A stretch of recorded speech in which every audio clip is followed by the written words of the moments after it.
Yo, what up? How's it going? How's everybody? Y'all good? How's your mom and them? Everybody having a good day? Hello, Upstate South Carolina. The Rob Brown Show's back on the radio. This is the Fan Upstate. Happy Wednesday. What's happening, y'all? Ladies and gentlemen, for a number of years, we would have called ourselves the LA Lakers of local sports talk radio. However, we're not that because A, we play hurt, and B, we win. Yes, the Lakers are eliminated from playoff contention. Yes, we will make fun of that later on. My name is Rob Brown. Directly across the glass from me, both literally and metaphorically, in charge of the broadcast and bringing you the sweet science of sound that is this show. He is the alpha and the omega of the Fan Upstate. He is the professor of perfection. He is hashtag Dad Kicks, Colonel Grudge, the content cash cow, the great one, Lonzo, in charge of the broadcast. What up, Zoe? Is it vain when I'm looking at the screen and I don't, on Facebook or on YouTube, and I don't look at your panel, I just look at mine? Is that vain? I mean, you're so vain, you probably thought this show was about you. About you. About you. It's not? Don't you? It's about us, Lonzo. It's not about us. It's about the people. We are the people's show. I will say one thing, though. I am so, for years I've looked at the size of my head and went, I wish my head was not as big. And then now I can look back at Paul White and how big his head was on the screen. Nothing. And I'm good. I am good. I took a picture of the screen when it was the three of us all on and the he screen was together. Trying to make it not look so big, and he couldn't. Paul was sitting back in his chair, and his head still filled the screen, right?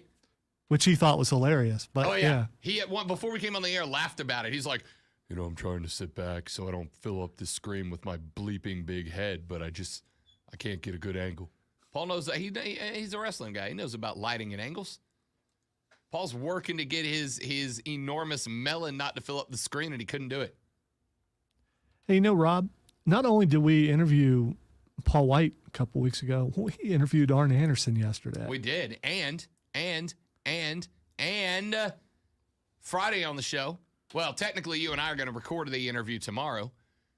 Record tomorrow after the show and play back for you on Friday. Now an interview with Tony freaking Schiavone. I cannot wait for that one. I can't. I was thinking I've about been waiting this. 25 years for this interview. Yeah. I was thinking about this when we set this interview up.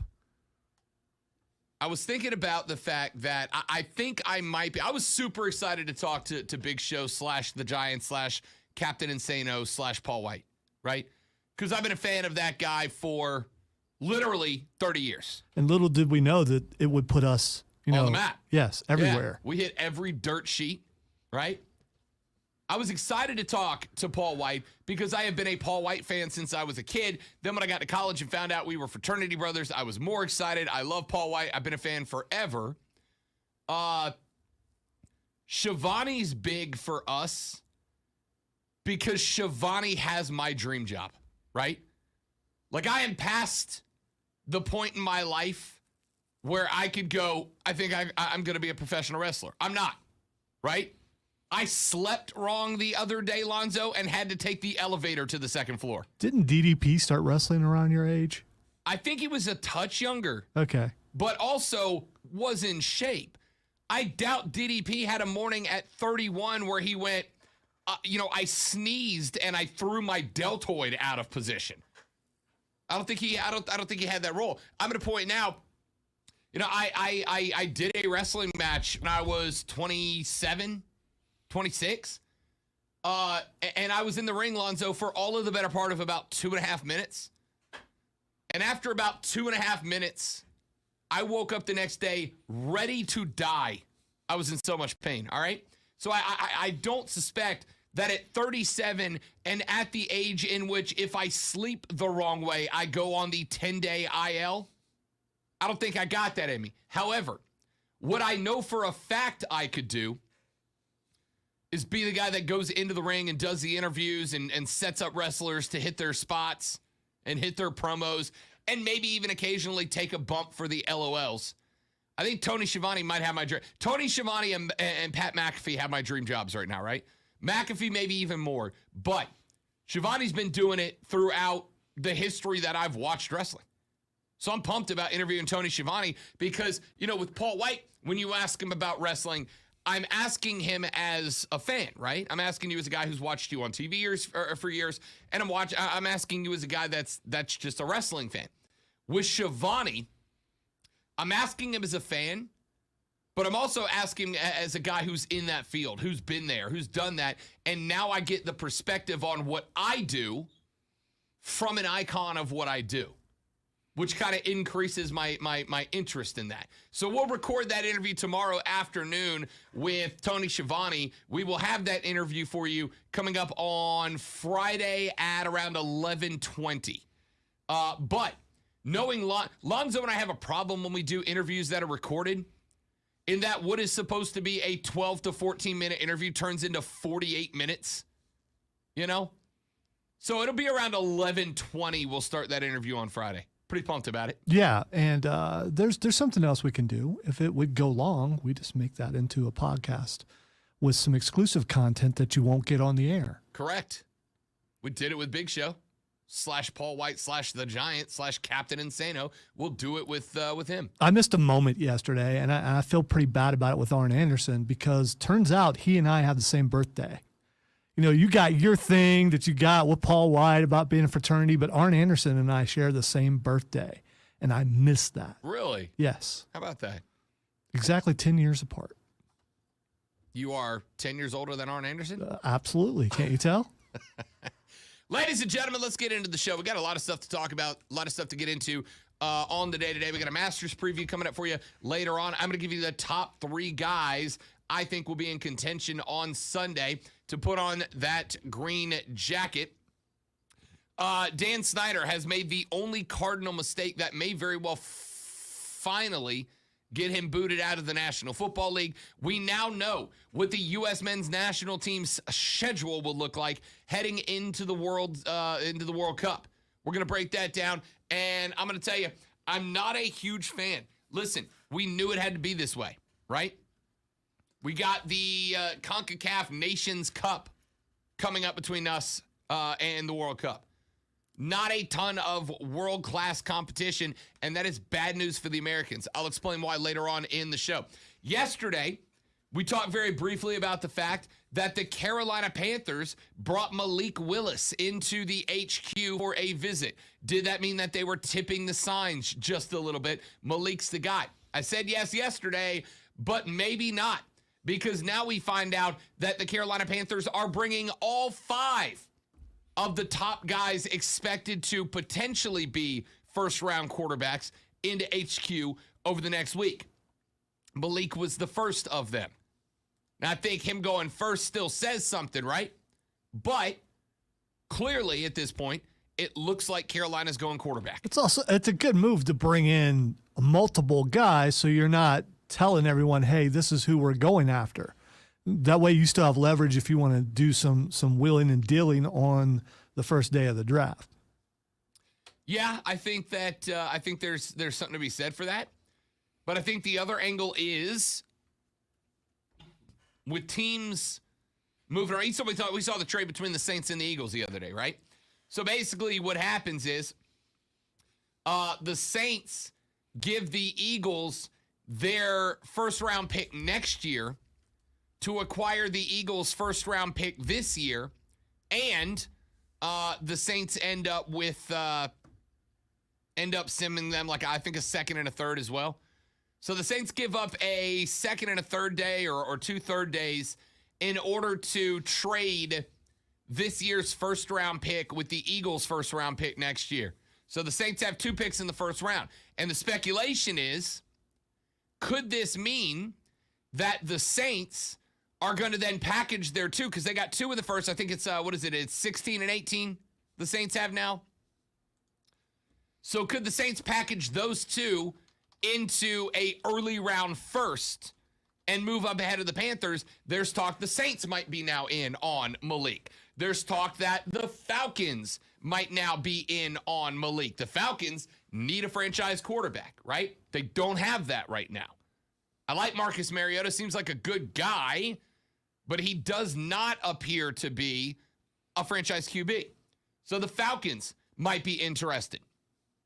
Tampa Bay might be interested, right? They got one more with Brady that we know about now, but assuming this is it for Tom Brady, they got to be on the market for a quarterback now as well. And who knows what other teams. We're still looking for the Seahawks to find their guy.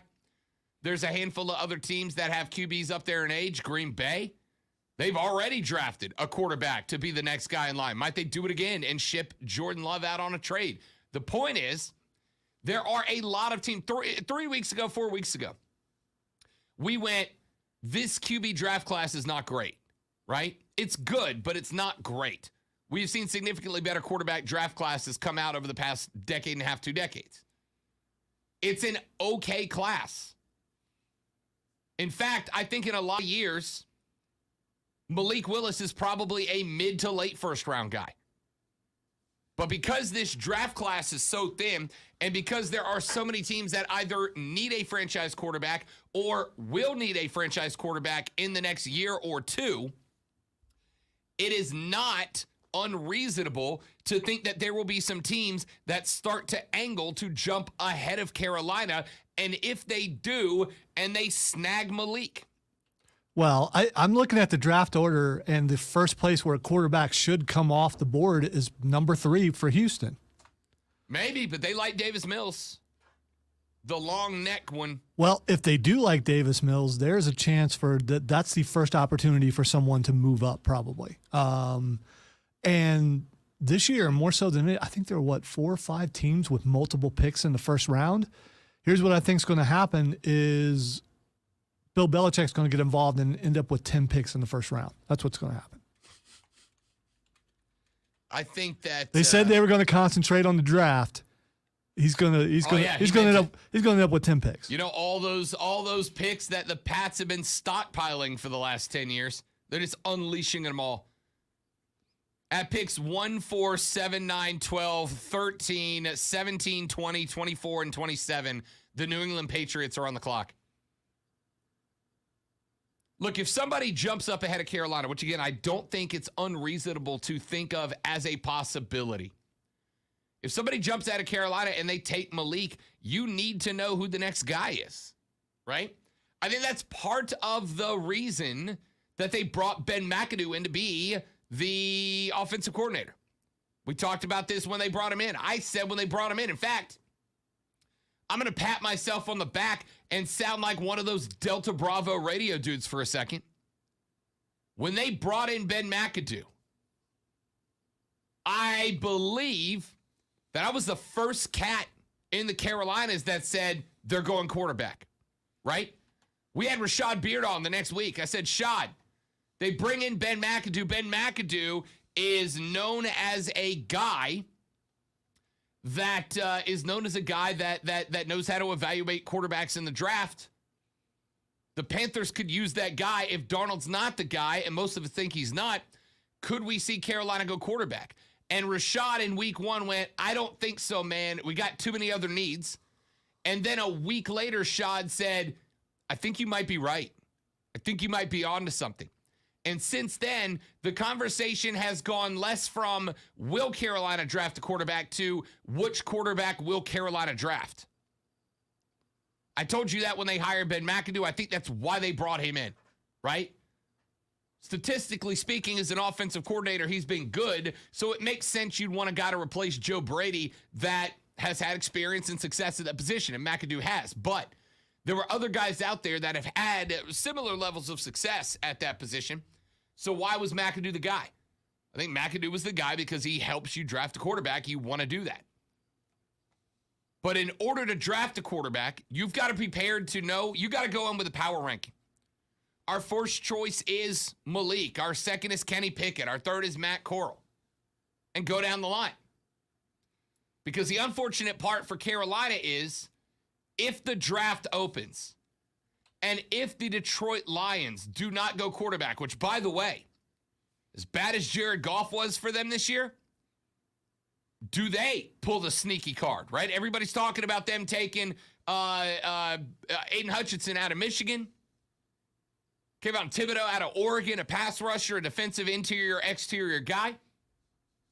And everybody's working on that assumption. If I'm Detroit, I'm not swaying them away from that, right? Not that it would matter. At the end of the day, Detroit's the only team of the draft in control of their own destiny. Everybody from 2 down is at the mercy of other teams. I'm curious about something. You hear best available as opposed to need. You get to pick number 6, and there are a ton of players better than these quarterbacks. They're not quarterbacks, but they're better. I mean, look at the receiving class. You just talked about some other guys that could go ahead. If one of those guys drops to 6, do you stick with Sam Darnold for another year and get that wide receiver that just dropped there and you can't believe they're there, or another player that dropped there, you can't believe they're there? Do you do that? Would you be really upset? I'm talking about you, Rob. Would you really be upset if the best available player is so much better than any of these quarterbacks? I mean, you can't take that attitude, right? Like, you can't take the attitude. And every year there's the conversation about draft need versus draft best available, right? Because let's say you need a cornerback, but the highest, and that's your number one need, but the highest rated cornerback is projected as a late first round pick. You have defensive ends, but the best available player is Aiden Hutchinson, a defensive end and pass rush extraordinaire. Do you forsake a cornerback and try to find a less talented cornerback later to take the best available, or do you go with your greatest need? And there's a whole philosophy behind that. And if you're Carolina, heading into this thing where, like I said, in most years, Kenny, Matt, and Malik, they're late first-round guys, right? They're late first-round guys. In most years, Malik Willis is not commanding a 6th or higher overall pick. He's fallen to 12, 13, 14. But if you're Carolina, is there a greater need than quarterback? If you are Matt Rule specifically, is there a greater need than quarterback? I don't think that there is. See, I think offensive line. I really do. I think offensive line, because it's not going to matter if you get that next great quarterback, which I don't think any of these guys are. If they're going to be running for their life the entire time, you're wasting your money. Yeah, I get where that's coming from, but I would also tell you, there were folks who said about Russell Wilson things that they're saying about Malik Willis, right? There were guys saying things about Drew Brees that they're saying about Kenny Pickett. Undersized, too small, doesn't have mobility, etc. You know, you talk about, okay, if you pass on this guy to take a quarterback and this guy turns into a Pro Bowler, you know, are you upset about that? Yeah, but I mean, at the end of the day, there's going to be a fistful of Pro Bowlers in the front end that get drafted other guys. That's the draft. It's all a gamble. And so being in a spot right now where you have got to have a quarterback that can succeed in the National Football League, that's why they're commanding $243 million guaranteed contracts. I think you got to roll the dice. I think you got to take the shot. And again, Carolina's in a very unique position here because Matt Rule's got 1 year to turn it around, yeah? He's got 1 year to turn it around. He cannot do that without a quarterback. You've got an opportunity to bring back Cam, let him start the first half of the year, teach Malik Willis the speed of the game, or at least give Malik the chance to learn the speed of the game. And then if it gets to get a little dicey, starts to get a little questionable, you go ahead, pull the trigger, put Malik in there as your starter, roll the dice, see what happens. And if you miss on, because here's the thing. If Malik Willis hits, that's a season-changing move, right? That's a season-changing move if he turns out to be an NFL-ready quarterback. Let's say they drafted, let's say Aiden Hutchinson, the defensive end, falls, and they get him at 6 overall. Do you think Aiden Hutchinson adds 3 wins to the win total of the Panthers next year? Probably not. Probably not. But a quarterback will. A wide receiver might. A running back might. which is why I think they got to go quarterback. It's the only place, it's the only position on the field that immediately impacts your season win total by 3 or 4 wins. Defensive end doesn't, linebacker doesn't, cornerback doesn't. It could help, but it doesn't have as much of an impact to the quarterback, which is why I said from the minute they hired McAdoo, you got to go QB. And I think that's what they're going to do. Let's take a break. I want your thoughts on this, Carolina Panthers fans. 844-FAN phone, 844-FANFONE, 844-326-3663, 844-326-3663. The Preferred Home Services text line's open for you as well at 71307. Start your text with FAN, F-A-N, FAN. We'll read those on the air. We're back after this. I'm Rob. He's Lonzo. This is The Rob Brown Show right here on the Fan Upstate.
who it was.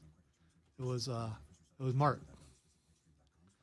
Tayshawn, what's up, buddy? Josh, welcome in. Skrilla, good to have you, partner. Lonzo and I were just talking about we have there's an Alexa in the bathroom up here, and Lonzo and I have this fun game where we put it on the most obnoxious and annoying radio stations we can find. Well, one day on air, not on accident, I just made up a reference to Icelandic jazz music, and then we asked Alexa to play Icelandic jazz music, and she did. By the way, it's not bad. Pretty good. It's not bad. It's pretty good. So now whenever we go in there, it used to be polka music. We would put it on polka music, but now we put it on Icelandic jazz music. Thing is, the Icelandic jazz is so good, it takes people a little while to realize, hey, this is not. This is weird. Yeah, yeah.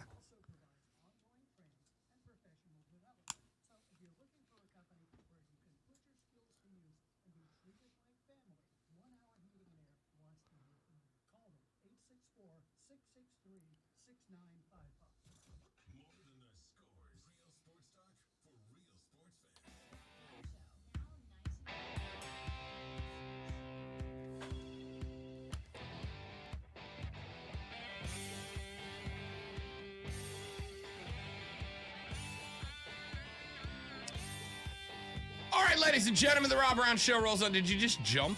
What just happened? I'm covering my laugh of what Keegan just posted, gotcha. and yeah, that's what I'm doing. So we have, after the show today, we have a company-wide Zoom meeting, right? Because most of our folks still aren't in the office; they're working from home, so all our meetings are done via Zoom right now. So we have a company-wide Zoom meeting after we get off the air today. And so considering the fact that I not only have to be in front of both of my bosses, but I have to be in front of the entire company, and considering the fact the folks downstairs on the sales staff, many of whom, when I got here and I took this job, I worked for about 2 weeks before the lockdown started, right? And while it took another couple of weeks before I started working from home, our sales staff pretty much started working from home from the beginning. So there's a significant number of sales staff folks that I still have not met face-to-face, right? Like I've interacted with them on email or whatever, but I have not met them face-to-face. And considering those people have a direct influence over, my paycheck, we have a Zoom meeting today.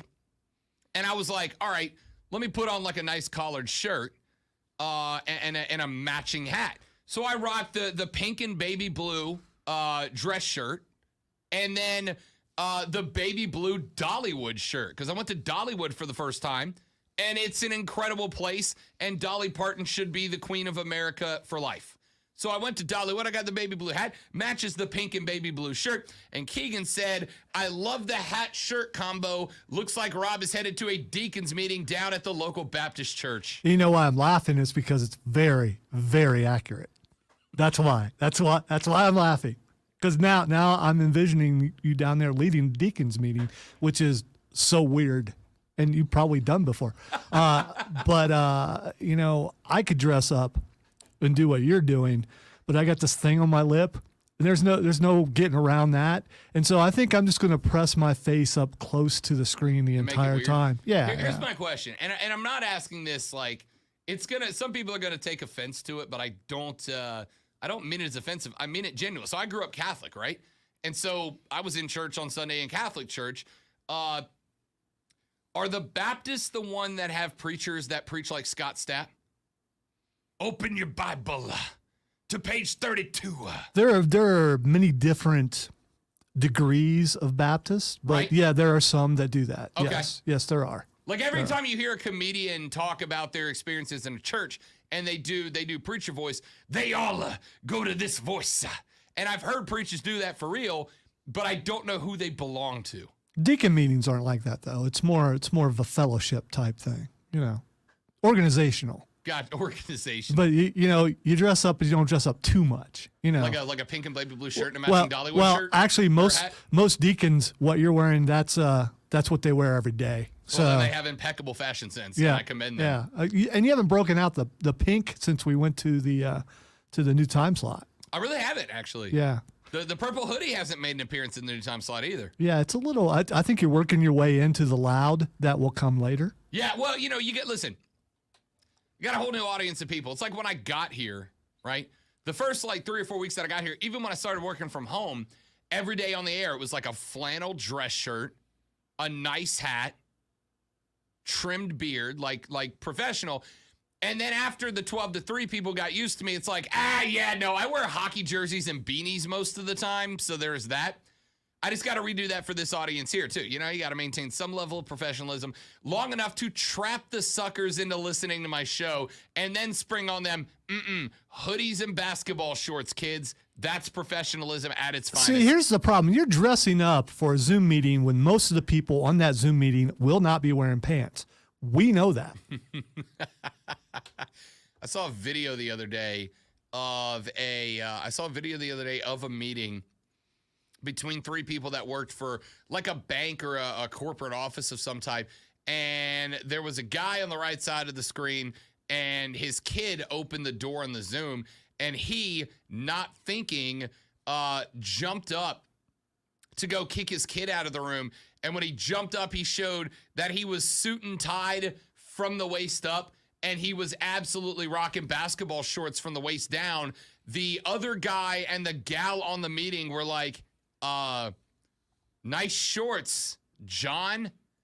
Nice shorts. And the guy went, oh my God, I'm so sorry. And he sits back down. So the other guy on the screen goes, it's all good, man. It's all good. And the guy's like, no, it's not okay. And the other guy stands up and shows that he was doing the exact same thing. Yeah, it's really cool. And here's the other thing. All right, you're trying to look, semi-formal for this meeting, but your background is my side of the office. So the whole thing's ruined already. Yeah, we may have to do the old turnaround so that our backgrounds are by. So the background of Lonzo's office is like animated. Well, it's my foreground. Yeah, well, it's his foreground. I've never been able to say that on the air before. It's like anime and Batman and comic books and Funko Pops. And then obviously the wall in front of my computer is mostly sports stuff. I got my collection of soccer scarves and a bunch of Saints stuff and a Captain America shield and all that. Except for when we Zoom, since when I go on a Zoom meeting, all Alonzo's anime stuff is on the wall behind me. And when Lonzo goes on the Zoom, all of my sports stuff is behind him. So we may just flip computers for our Zoom meeting today, is what might have to happen. Let's do it in the middle of the meeting. Let's do it multiple times throughout the meeting. Let's see what happens. Let's make sure that we just don't get out of our chairs when we do it, and they're really squeaky. Well, we just turn the cameras off for a second, spin around real quick, see who catches on. I just hope, via our last meeting, someone's mic didn't work. I hope that happens again today. All right. We've got a lot of stuff that we need to keep getting into here on the show, but the one thing that everybody had a good time with last night was the LA Lakers being eliminated from the playoffs. They got drilled by the Phoenix Suns last night. Absolutely hammered by the Suns. Here's a fun fact. The LA Lakers, Lonzo, LeBron James, Anthony Davis, Russell Westbrook, etc. They have not won consecutive games since early January. Since the All-Star break, Lonzo. Since the All-Star break, the Lakers have won 4 games. And in 2 of those, 37-year-old LeBron had to score 50 or better to win games with a margin of 4 or less. Incredible. Did you see the glasses he was wearing last night? The entire team has basically worn those glasses since the All-Star break. Yeah. I'm ashamed to be here, and I'm looking forward to the offseason. Listen, sunglasses inside have 2 purposes, right? They are either to stop people from seeing your eyes creeping on them or to hide your eyes from people judgmentally looking at you. Pretty sure I knew why LeBron was wearing sunglasses inside at night last night, and Corey Hart had nothing to do with it. I hope some other people got that reference. I wear my sunglasses at night so I can hide my shame of being on this terrible team. Just awful. I got to tell you, I'm a LeBron fan. I've been a LeBron fan for most of his career. My dude is 37 and still dropping multiple 50-point games in the NBA, right? That just doesn't happen. I'm a LeBron fan, but this is on LeBron, all right? This is on LeBron. Magic Johnson the other day on ESPN said that leading up to the trade deadline, the Lakers had a chance to get DeMar DeRozan, Buddy Hield, keep Alex Caruso, or KCP. LeBron at the time, according to rumors, wanted to keep Caruso. But the Lakers said, nope, to keep his contract would put us into luxury tax status, and we don't want to do that because effectively we'd be paying Alex Caruso DeMar DeRozan type money, and we're not comfortable doing that. They were able to get DeMar or Buddy Hield, and apparently, again, according to sources, LeBron said, no, I want Russell Westbrook. Brooke. Sorry about that. That's on me. I want Russell Westbrook. So they went and they got Russell Westbrook. And that move has been terrible. Terrible. Right? Terrible. So here's my favorite part. As the Lakers got progressively closer to getting bumped from the playoffs, which happened last night, Clutch Sports, that's Clutch with a K, which is, of course, the agency that represents LeBron James. Clutch has, for some strange reason, I can't imagine why, Clutch has been, for some strange reason, spinning the narrative that LeBron never said no to DeMar DeRozan or Buddy Hield. It was a management decision. Even though there are active members of the management that have said, yeah, we were going to go after DeMar or Buddy. And there was another entity in the building that said, I want Russell Westbrook, a guy that Braun is known to be buds with.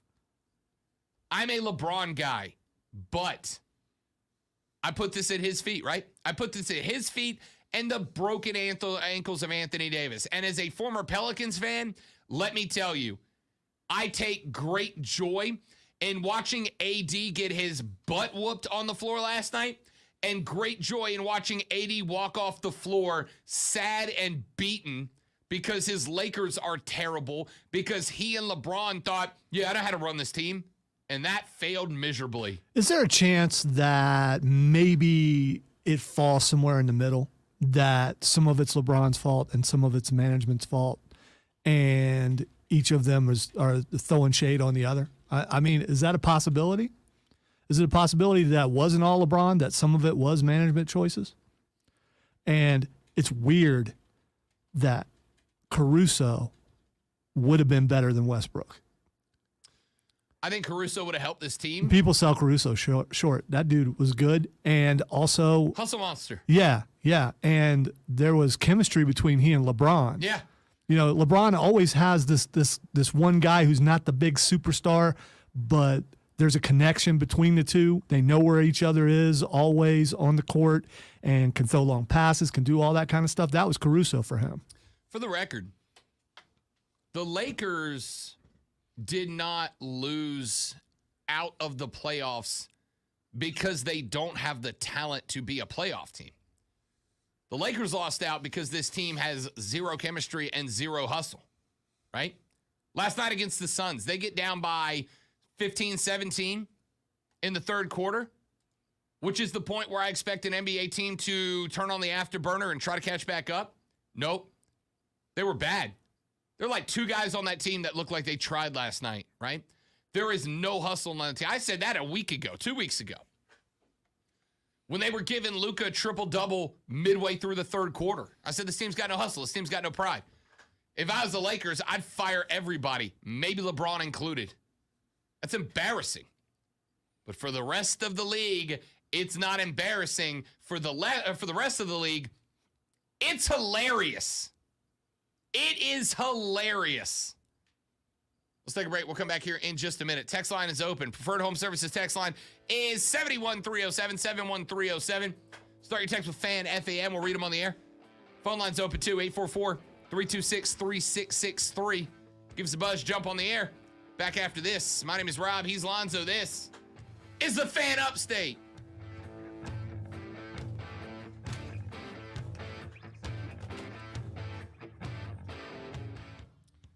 And Tayshawn's a big anime guy. I don't know a bit. Ask him about a show, and you will end up in a multiple-hour conversation about it. That and is, I don't mean that as a slap. I mean it depends on which show. Fair enough. I'm into like 4 or 5. I'm not in deep like some other guys that I know that can tell you. I mean, yeah, I have Funimation, so I mean, you know. And Rob's right. The majority of the posters are they're either anime or Batman. By the way, not ashamed of the anime thing, just not as, you know, real anime guys, you talk to them and they're like, yeah, they can spout off. I can't do all that, but, you know.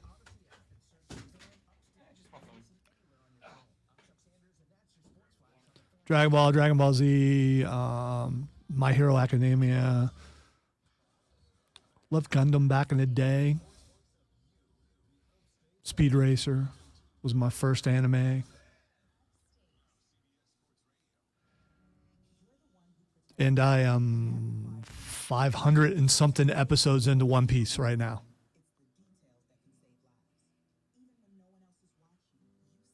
No, see, there again. But I only have so much time in my. It's so weird. I only have so much time in my day. I got to fit sports in. I got to fit other. But remember, I have or in case you didn't know, I have a pop culture show on Saturdays. So I try to get into as much of that as I can. Yes, and it's hard to stay away from One Piece spoilers, for sure. I've managed to do that somehow. Only 500 and something episodes in. Now, I mostly watch anime when I'm on the treadmill in the morning, so I can get a couple of episodes in. So if I'm really into something, I want to watch the next episode, I got to wait till the next day when I'm on the treadmill.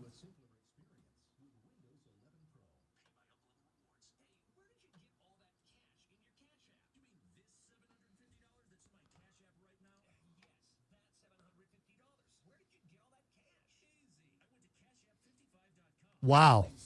Yeah, I get there eventually.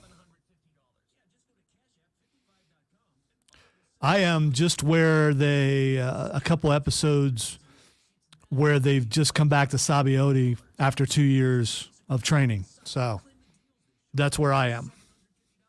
But don't spoil it, Tayshawn, because I don't want to know.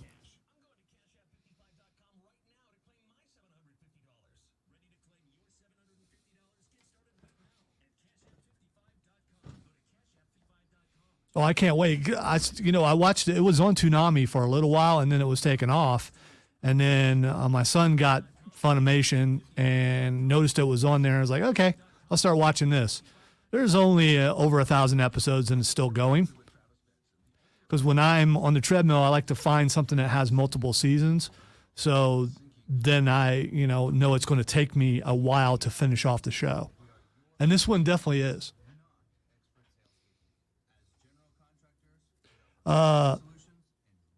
I hope so. I hope that's the saddest death.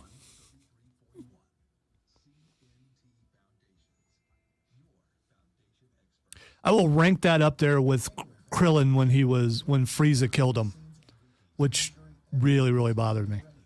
There's some people out there watching going, oh my God, what are they talking about? Oh, Tom Brady, no. He's selling NFTs now. Oh, get off it. Must be hard up for money. Yeah, I'm sure Brady's looking for a billionaire wife. He needs some cash. That's why he came back. Giselle cut off his allowance. Stop it, Tayshawn.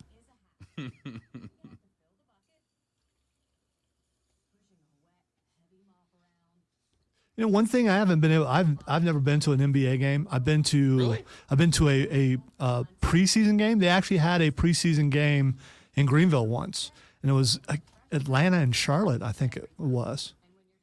It was a long time ago. It was like 20 something years ago.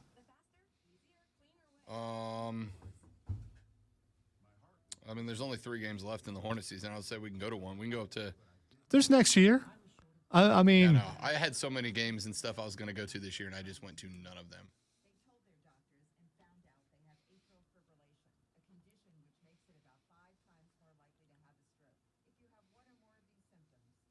and we know some people who work up there now might be able to get some That's true.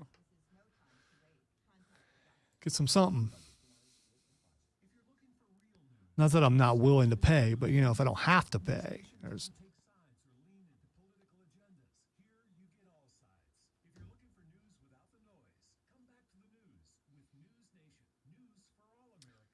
Yeah, when I lived in New Orleans, I used to drive over for That may be the one I saw, Trey. Hornets games at the time.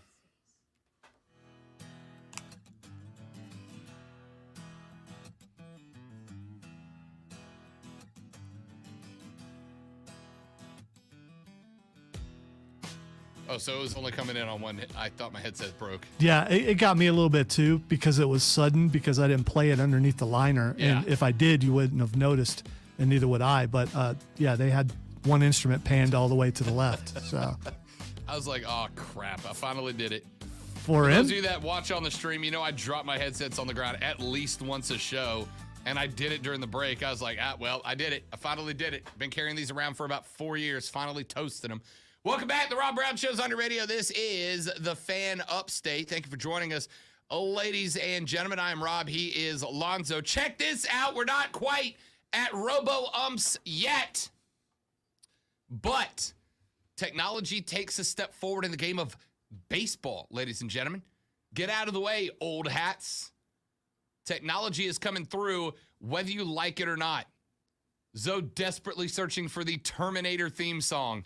no, I had to when we changed things, I had to outdate like over 6,000 files and then weed through and delete a bunch of them.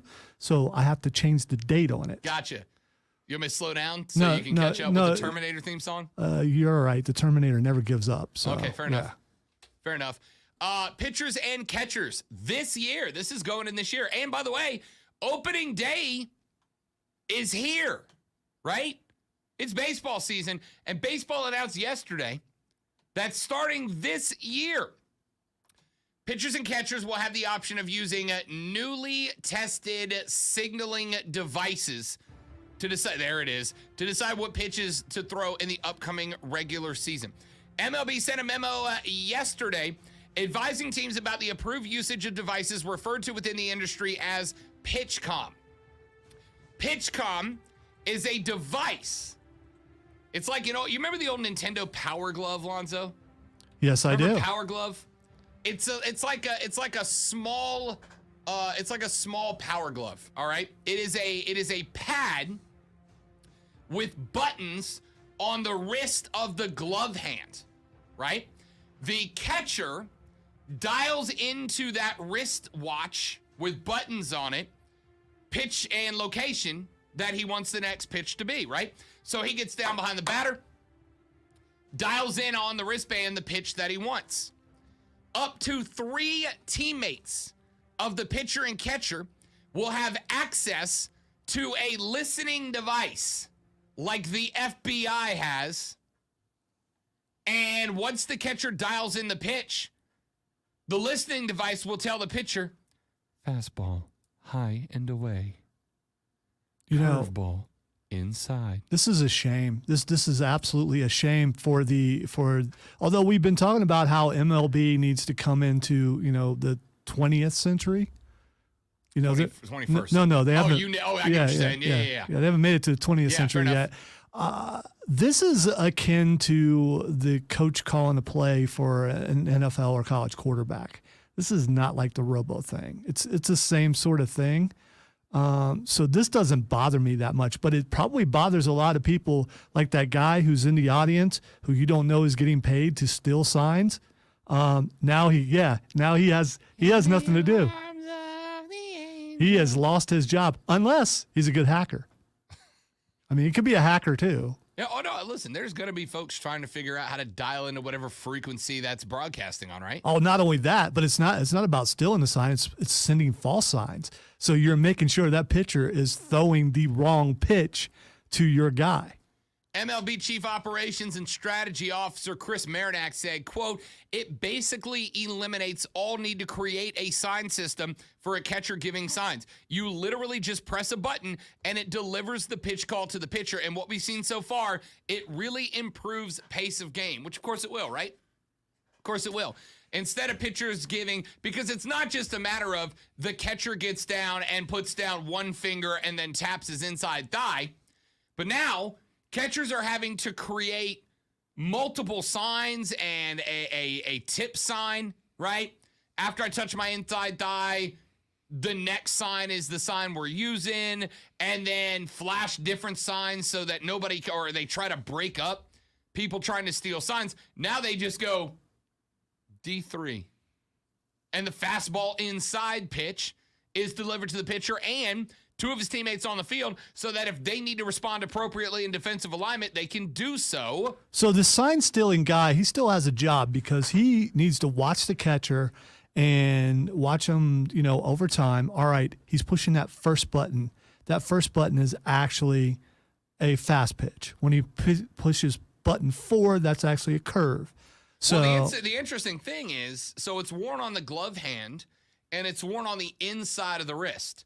So if you're the catcher, right, you're down in your position, you just kind of drop the glove and pull it over. You can push the button. Now, yeah, don't get me wrong. There are going to be some telescopic camera lenses that are going to be getting some work from the upper decks moving forward, but it's going to be infinitely easier to spot the fan in section 425 row B with a foot-long telescopic camera lens trying to zoom in on the camera's Nintendo Power Glove than it was guy watching TV and figuring out what the signals are. See, I disagree because the latest phones, iPhone, whatever, have like 3 different cameras on them with multiple zooms. So it's going to be harder to spot that guy probably. I don't know, man. And I'm looking for an image of the PitchCom right now. Oh, I actually just found one. I just found an image of the PitchCom.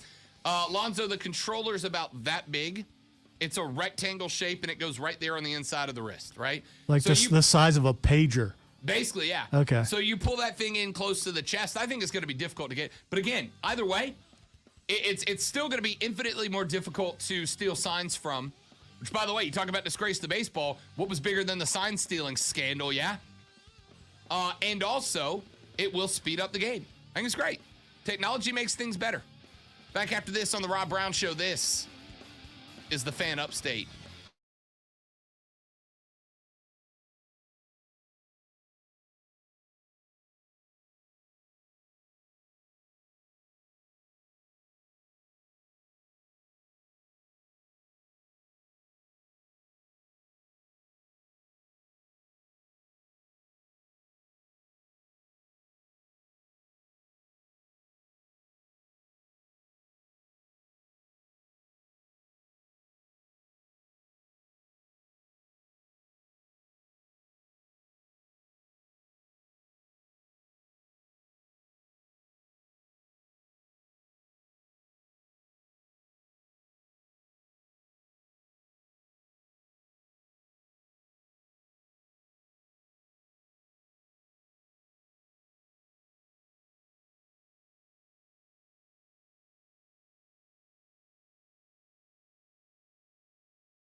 host of the Rob Brown Show goes now. This is the Fan Upstate. Hello, Upstate South Carolina. Hello, America. Hello, world. It is great to be with you again. I am Rob Brown, seated directly across from me on the other side of the glass, both literally and metaphorically.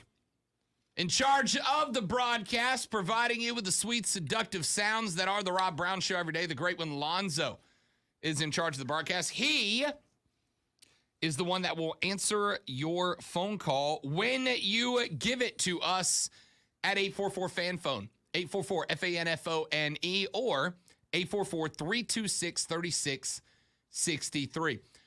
Let you know, those of you that have asked, as we prepare for an event that Lonzo and I are both very excited about, SC Comic-Con coming up this weekend at the Greenville Convention Center.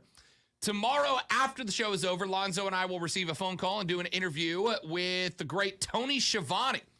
Tony Schiavone is going to be here at SC Comic-Con this weekend.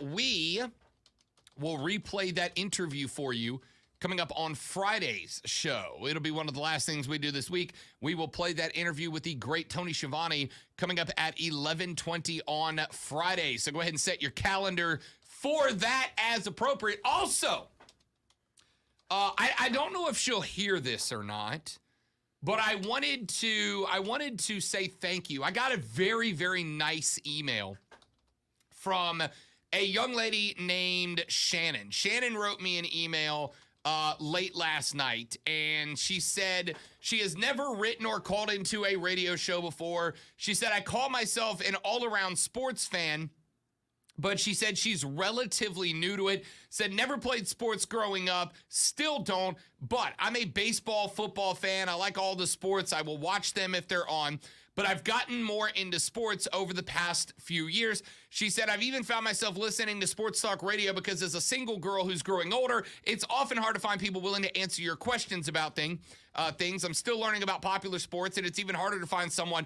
to explain the rules of a sport I have no knowledge or very little knowledge about. She went on to say that she has been listening to the Rob Brown Show for the last couple of years, that she felt like she has had a home at the Rob Brown Show because of the fact that we don't try to pitch over anybody's head, right? Like, this show is for everybody. This show is for noob sports fans. This show is for people who have been experienced in and around sports for dozens of years. This show is for fans, the hardcore fans that, you know, want to get down into the nitty-gritty of sports. And it's for the fans that every now and then, just like the silly side of sports, the stupid stuff that happens on the field, on the court, etc. She said, and she appreciated that. She said, I'm in my car for work most of the day, but especially during the hours of 12 to 3.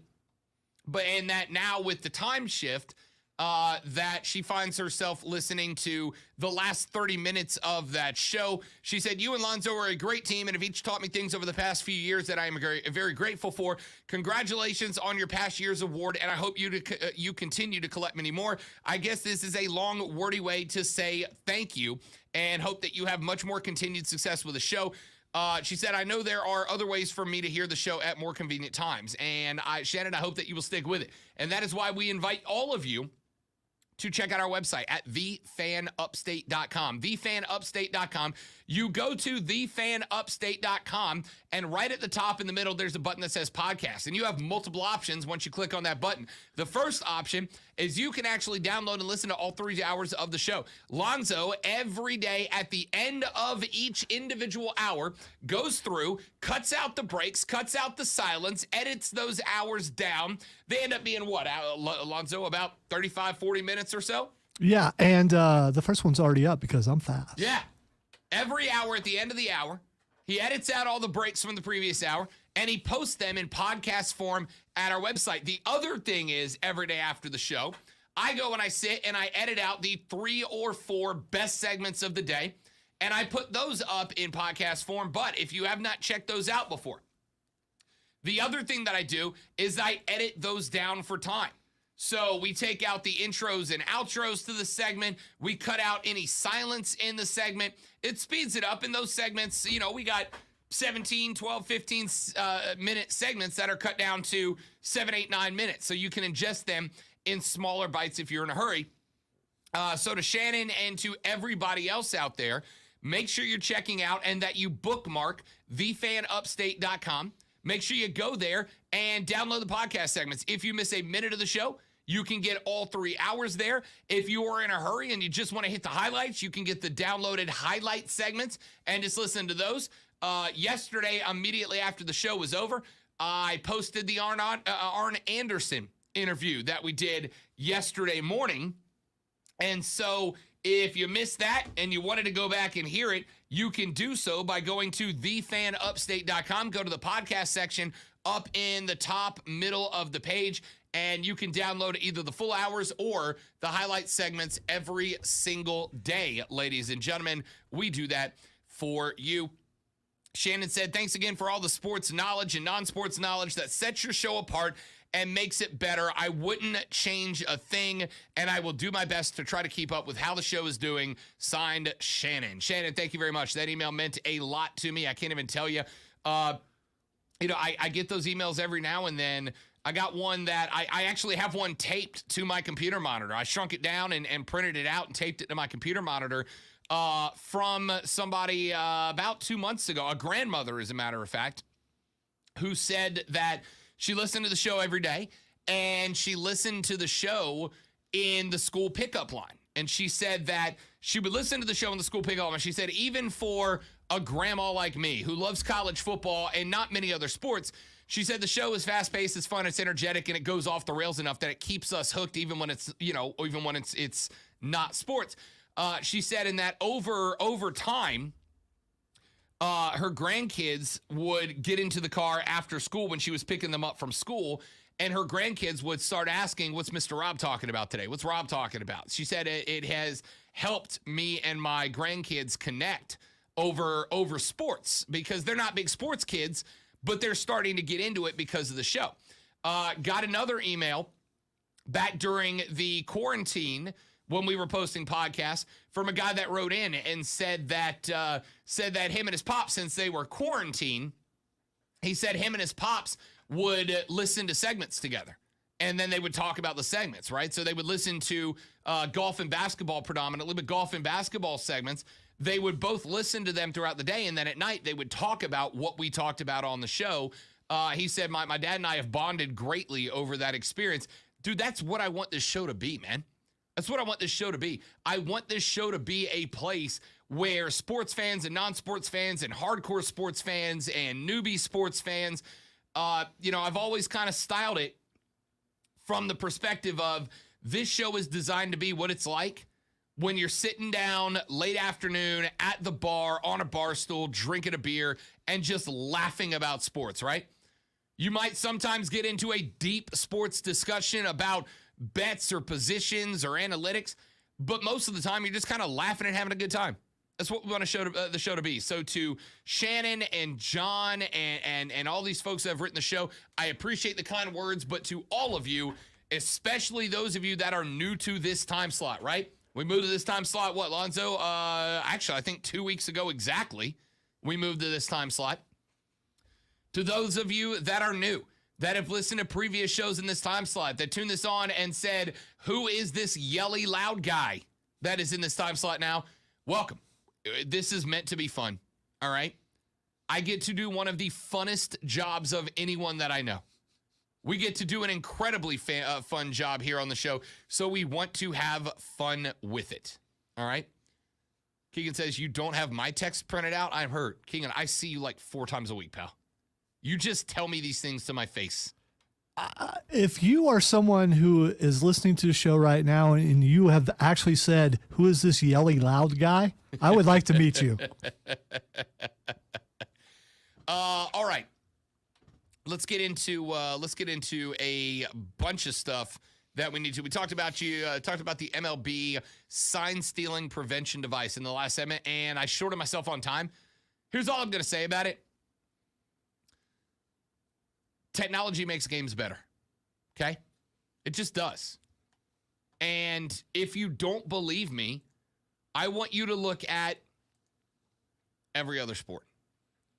Name me a sport technology has not made better, right? And I'm talking both in the game and away from it. I asked that question, I don't know, a handful of months ago during the lockout when the MLB was proposing robo-umps. I proposed that. And I asked the same question. Name me a sport technology has not made better.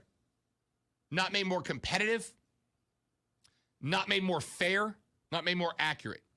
And somebody said to me, how about MMA? How about MMA? I would disagree. I think it has.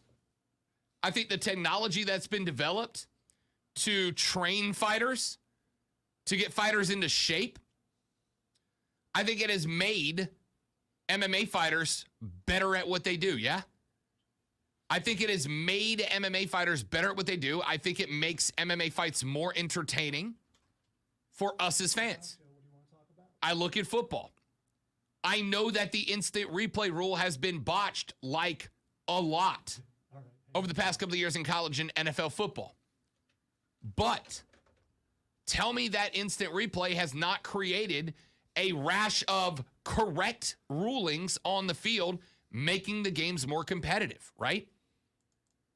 And again, off the field technology has made football better, faster, cleaner, and more engaging, more entertaining. Same with basketball, same with soccer, right? VAR in soccer. People pitched a fit when VAR came into play. Oh, it's going to delay the game. It's going to do this. It's going to do that. Except for VAR has saved the outcomes of games many times where goals that weren't were taken off the board and goals that were put on it. It has helped dramatically. There is not a sport that technology has made worse. And the only people who say that there is start the sentence with, back in my day. Well, it's not your day anymore. All right? So now we got this thing where a catcher wears a little Nintendo pad on the inside of his glove wrist. He pushes two buttons, the pitch and the location. The pitcher has an FBI earpiece, a Secret Service earpiece, and it says, fastball inside. And he throws the pitch. We don't have to wait for the catcher to go through the signal I hope it doesn't dance. sound that creepy.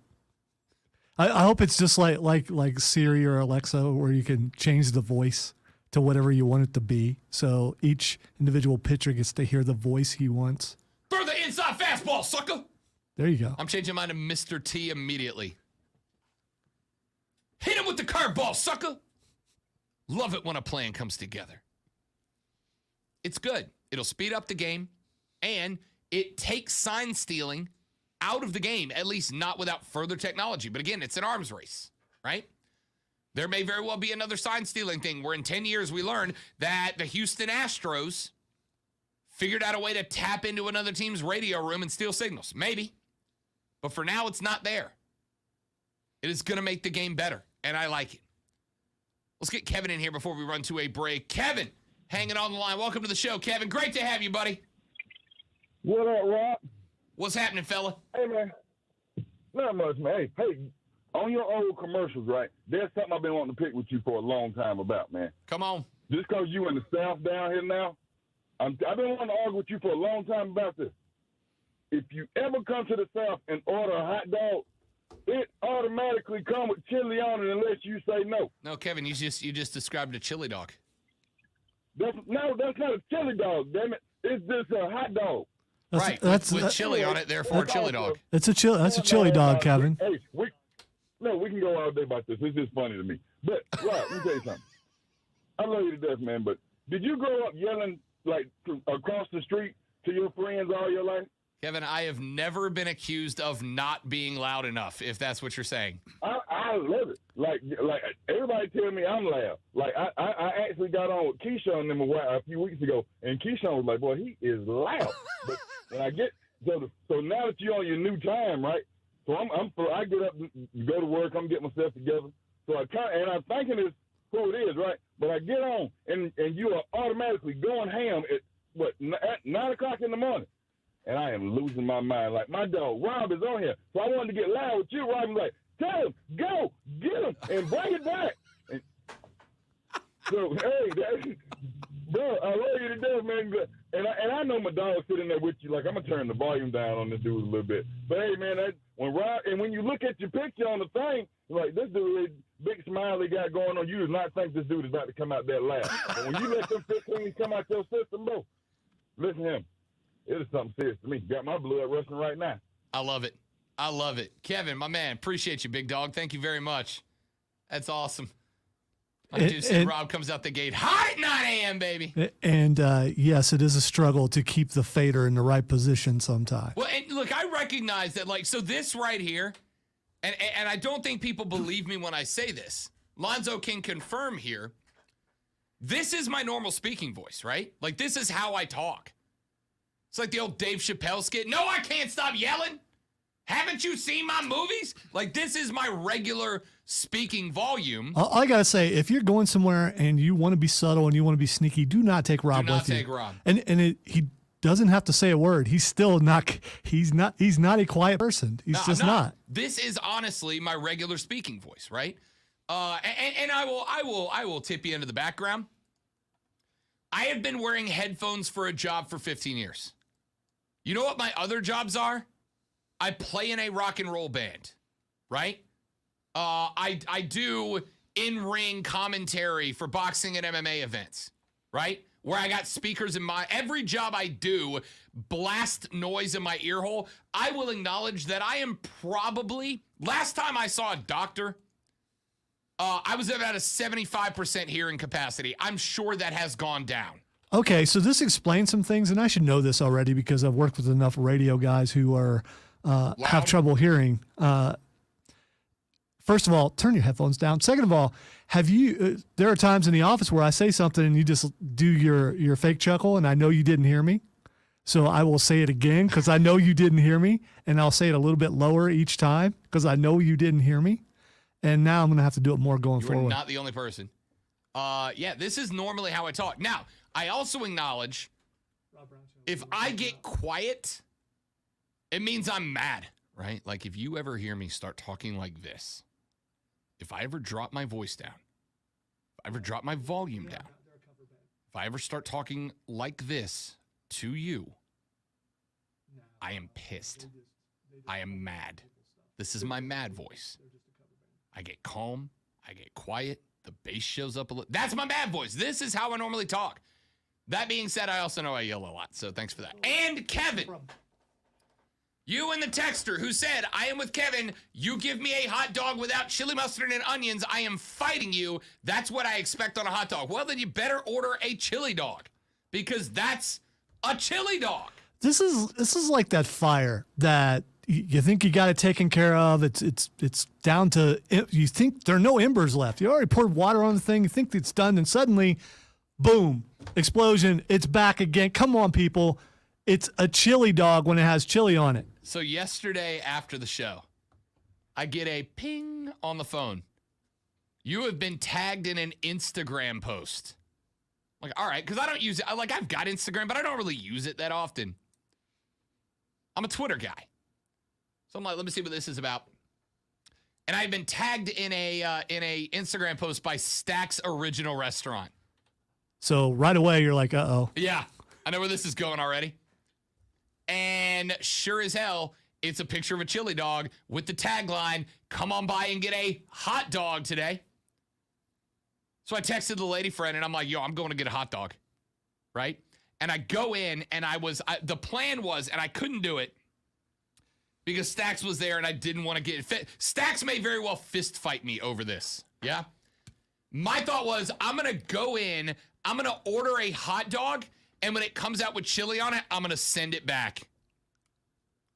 I'm going to ask for a hot dog, and when it comes out with chili, I'm going to send it back and go, no, I wanted a hot dog, plain, not a chili dog, just to rile them up. But then I'm like, I don't want to do that to the poor waitress. I don't want to do that to the chefs. I don't want to do that to the kitchen. Dude, you should have done that. You absolutely should have.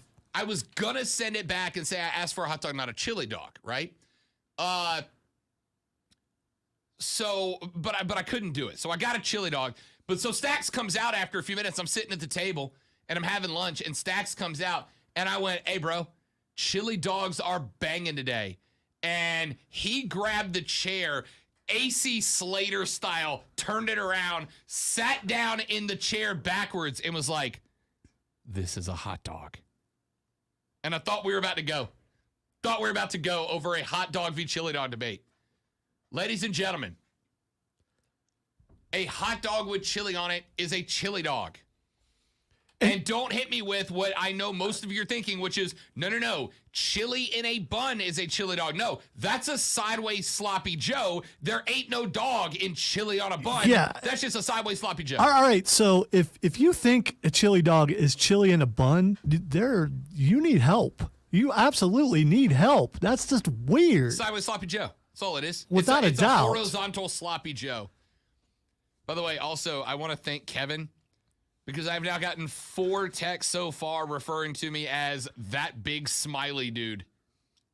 I mean, I've been called worse, in fairness.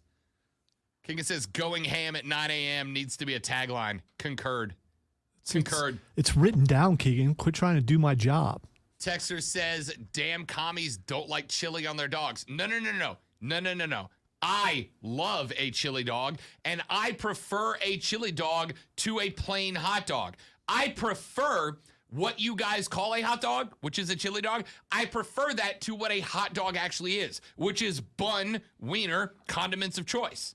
I prefer a chili dog, but it's a chili dog. Yeah, I prefer a chili dog also, and I just think you're shortchanging yourself by giving people chili on their hot dog automatically without charging them more. Yeah. That's what you're supposed to do. Yeah, and hot dog, chili dog. You want a chili dog, you pay a little bit more for it, for the chili. And as somebody who prefers a chili dog, I will. So that's an extra $1 for the chili. Absolutely. Bring it. Give me 2 servings of it. There we go. Pump it up 2, add extra chili. Text says, fan, the guy who says chili doesn't come on a hot dog also says Duke mayo isn't God food. First off, I am assuming you meant good food, but God food is hilarious. No, so I went with it. I think he meant God like God food. tier food? Yeah. And Second off, by the way, you Duke's people, I don't understand. Again, it's mayonnaise, dude. I mean, just take it easy. that's Lonzo's take. I don't for those of you that follow on Twitter, I have run like 2 Twitter campaigns in my life, right? I am on one of them right now. That campaign is I want to be an official spokesperson for the Duke's Mayo Bowl, okay? That's my job. That's my goal. Remember the Outback Bowl, when the Outback Bowl had the big bloomin' onion mascot? And every year, celebrities were like trying to be the bloomin' onion mascot for the. I want to be the official spokesperson for the Duke's Mayo Bowl. If any of you out there are listening and have contacts at Duke's Mayo, I want to be an official sponsor, endorser, whatever. I want to be talent for Duke's Mayo. It does not mean that chili goes on a hot dog. Why don't you just drive like 6 or 7 minutes that way and just hang out at the Duke's plant until they give you the job? I haven't ruled it out. When bowl season rolls around next year, if I am not assigned to a contract with Duke's Mayo to be a media rep for Duke's Mayo Bowl, I may just go knock on the front door. Hi, are you Mr. Duke? Can I speak with Mr. Duke, please? I have a question. Texter says, Rob, as a fan who has played trivia with Rob, yes, he is very loud. Yeah, of all the things I've said, that might be obvious statement number 1. Let's take a way late break. We're back after this. The Rob Brown Show's on the radio. I promise I talk sports when we come back. We going ham at 9 a.m., baby. On the Rob Brown Show, this is the Fan Upstate.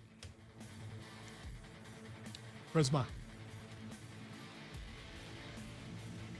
Tell you about my friends at Prisma Health right here in the Upstate, ladies and gentlemen. Prisma Health, the official healthcare provider for both the Tigers of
Now, the real question is, do we send one line to our voice guy going ham at 9 a.m.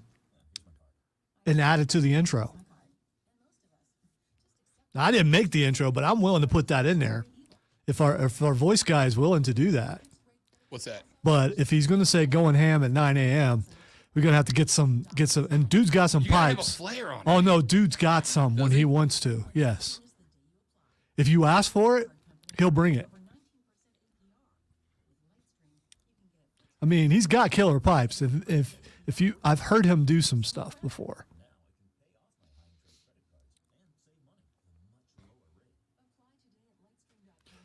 Now, the real thing is,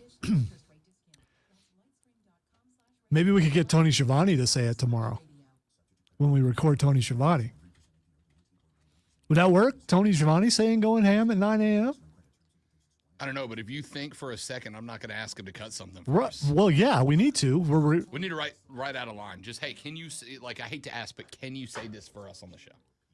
They do that stuff all the time. Yeah, I meant to ask Mark Henry. Paul to do it. We could have had Mark Henry too, because since we recorded it and we just didn't do it, we had such a good interview, and that happens sometimes. You just Mark Henry saying, that's enough talk. yeah. It's time for the main event. It's missed opportunities. Oh, no. It's missed opportunities, and you can blame that on me. I should have thought of that. But Damn. going forward, now you and I are having this discussion, and the entire world's listening. We've got to make sure we do this in the future.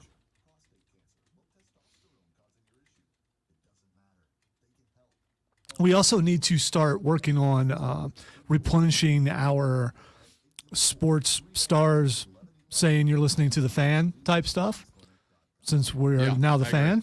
I agree. Why not replenish it with nothing but wrestlers? Because everyone on this station loves wrestling. I'm gonna get Shivani to cut one for us. I'm gonna get him to cut one for Mark's show and tell Diesel to plug it in, but not tell him who Tony Shivani is. Like, dude, this guy's a huge media guy, big guy. Everybody knows him. You gotta trust me. I got him to cut a promo for you guys. Just run it. Media veteran. I mean, he's been in the business for a long 40 time. damn years. Yeah. If I recall correctly, I think he has a journalism degree. So there you go.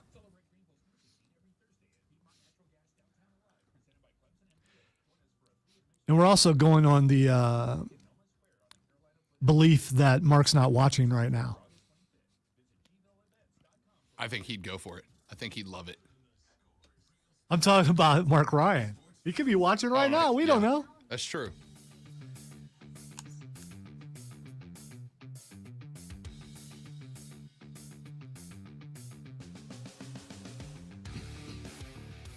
How about FTR versus the Young Bucks tonight, Alonzo? That's big. Eh, God, you are such a hater. Welcome back to Rob Brown Show's on your radio. This is the Fan Upstate. Great to have you. Appreciate you joining in. Even those of you that believes that chili comes on hot dogs. It doesn't. That's chili dog. All right. Couple more stories I wanted to get into. Interesting developments. We've been following this story, obviously, about the initial plan to move the Carolina Panthers headquarters from Charlotte down to Rock Hill, South Carolina. You ever been to Rock Hill, Alonzo? I've never been to Rock Hill, South Carolina. You're asking someone who goes through places all the time and has no idea where they are, even when someone points it out. So, but I believe I've been to Rock Hill, yes. Okay. I have not yet been to Rock Hill, South Carolina. Obviously, if Panthers HQ goes there, I'll be there at some point. I just opened the official website for Rock Hill, South Carolina, whose catchphrase apparently, Zoe, is always on. Now, I'm sure they mean on like old school fancy language, like always forward, always moving. No, always they mean on. that dude is always on, man. Right. As somebody who's always on, I Yeah, take it as yeah. that. Like Courtney gets mad at me all the time because she's like, dude, are you always on? Yes. This is not on. This is just who I am. Always on. I opened their website, and remember, this is the spot where the Carolina Panthers are looking at moving game operations, right? I mean, overall operations. I don't know how far it is. In fact, I'm going to look it up while I say this. Yeah, I don't know how far it is. I to just Charlotte. looked it up. It's not really that far. Is it not? Look I at assumed it. it was like a hop across Yeah, the border. yeah. Look at it on the map. 37 minutes. Yeah. Down, what is it, Interstate 77, it looks like? 37 minutes down 77. Which could be like 3 hours if you've ever been on 77. Fair enough. But It's through a couple of towns. Let's see, Fort Mill, Pineville are both on the way. Never been there either.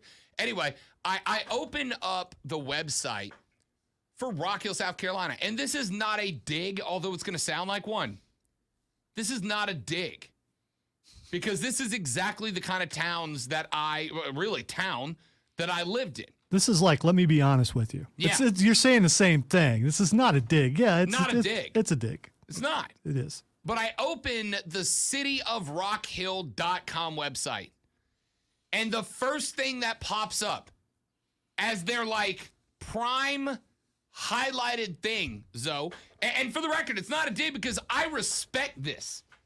If you have ever lived in a small town before, the arch nemesis of small town folk like me, yeah, I'm a 1%er in Fort Walton Beach, Florida, Alonzo. In real American talk, that's like a 78th percenter. All right. So Trey has pointed out on the Facebook stream that it's on the way to Carowinds. Yes, Never been to Carowinds. I've been to Carowinds a couple of times. So actually, I've been to Rock Hill. Yeah. Never been to Carowinds, but I'm in. Right. I'll visit. Anyway, I opened the cityofrockhill.com website, and I respect this, but it proves a point. The number one feature on their website, Lonzo, is a link to a portal that allows you to report a pothole. That's the highlight feature on their website. Report a pothole. Hey, do they actually fix those potholes? Because if they do, dude, that's the thing. I mean, hell come yeah. on. Some other towns would like that to be the number one on theirs. Muy respect. If I pop open your website, report a pothole, and it gets fixed, I'm from New Orleans, Louisiana. Dodging potholes is an Olympic sport in that place, all right? Potholes in New Orleans stay open for years at a time. I get it. So, they were going to put their HQ in Rock Hill, South Carolina. And then, according to reports, Rock Hill, South Carolina, where a 240-acre headquarters was expected to be for Carolina, basically, according to David Tepper, did not follow through on their initial promises of $225 million in taxpayer money to help fund the project. The team was asked by the city of Rock Hill multiple times if they could devise alternative financing plans for the property, and the team has said no multiple times. You made this deal, make good on that deal, or we don't have a deal. Yesterday, the latest news on the team's Rock Hill development, however, shed some not so flattering light on David Tepper. In a report from the Charlotte Business Journal, a York County Council person said he believes the Panthers have permanently abandoned the construction of that headquarters. State Senator Wes Clymer said, quote, dig this quote, Lonzo. The bottom line is that our community deserves answers. The city, the county, the state, and the Panthers worked together constructively for a considerable period of time at a great effort to bring Rock Hill a world-class sports entertainment center. David Tepper came to Rock Hill promising us Jerry Jones, and ever since then, he's given us Dan Snyder. Wow. Uh-huh. Wow. Not only is it a great quote, but this dude is plugged in. Oh. He knows what he's talking about. Dropped the boomstick on him. David Tepper came to Rock Hill promising us Jerry Jones and giving us Dan Snyder. Incredible. But what's really interesting about this is that there are some folks, including Pro Football Talk's Mike Florio, who insinuated that this is effectively a heavy shot at Charlotte as a venue for the Panthers, of which Rock Hill is a victim. Florio writes, quote, frankly, there's a good chance Tepper is playing high-level hardball with Rock Hill as a shot across the bow at Charlotte. The hard bargain Tepper has chosen to drive in South Carolina could be a precursor to the hard bargain he'll drive in North Carolina. Maybe that's why Tepper seems to be untroubled by the current situation. His deeper message could be far more pointed. Give me what I want, or eventually I will be gone. Tepper stated last year he would not build a new stadium alone, effectively implying that Charlotte would have to help foot the bill. And there is precedent for that. That's happened with the overwhelming majority of most stadiums. In fact, we talked about it not but a couple of weeks ago that Buffalo, the Bills, are getting a new stadium, and a $1.4 billion project, over half of it is being footed by taxpayer money. Was it like 840 some odd million dollars are coming out of taxpayer funds? The rest from the Bills. And this is, according to Mike Florio, David Tepper showing Charlotte, I don't care if we've broken ground. I don't care if we've got a foundation laid. I don't care if there are steel beams sticking up. If you are not going to give me a chunk of the financing to make this happen, because this wasn't just supposed to be a football building, right? This was supposed to be a whole entertainment facility built around Panthers. It was going to be a Panthers village, right? This would be a place that it would be worth driving from Greenville to Rock Hill to go there and watch practice, but also there's going to be bars and restaurants and music venues and shopping areas and whatnot. And Tepper, who had this project as a go, is going, y'all said you were going to foot most of the bill. You're not, so screw it. I'm out. Would he pull the same line for Charlotte? There's a question mark, right? Tepper is not is known for having a character that can be a little bit petty. Remember, he bought his old boss's house for $43.5 million. Do you know what he did with that $43.5 million house after he bought it? He raised it to the ground and then built another mansion twice as big, just as a middle finger. You saying you wouldn't do that if you could? I mean, if I was one of the 10 richest NFL owners, yeah, I might. I mean, maybe it's the property's in a good spot, but you didn't like the layout. I mean, you know. I mean, maybe. But in my mind, that was a double bird to the guy that used to be in charge and now is not, right? The point of all of this is, if Charlotte's not willing to come off of money when it's time to replace BOA, they might lose the Panthers. I don't think Roger Goodell doesn't have a list of cities he would love to see a team in before Charlotte, North Carolina. I promise you he might. And if he goes, Charlotte FC probably goes with him, right? Because he owns that team too. Charlotte effectively deprived of pro sports with the exception of an NBA team in an arena that seats 17,000 because of this. If you're a Charlotte guy, you willing to watch half, if not more, of a stadium be funded by taxpayer money like they did in Buffalo to keep their team? It's interesting. Interesting to watch it develop. However, let me tell you the greatness of the line. David Tepper came to Rock Hill promising us Jerry Jones, and ever since, he's given us Dan Snyder. The combo punches. Back after this to wrap up hour 2 on the Rob Brown Show. This is the Fan Upstate.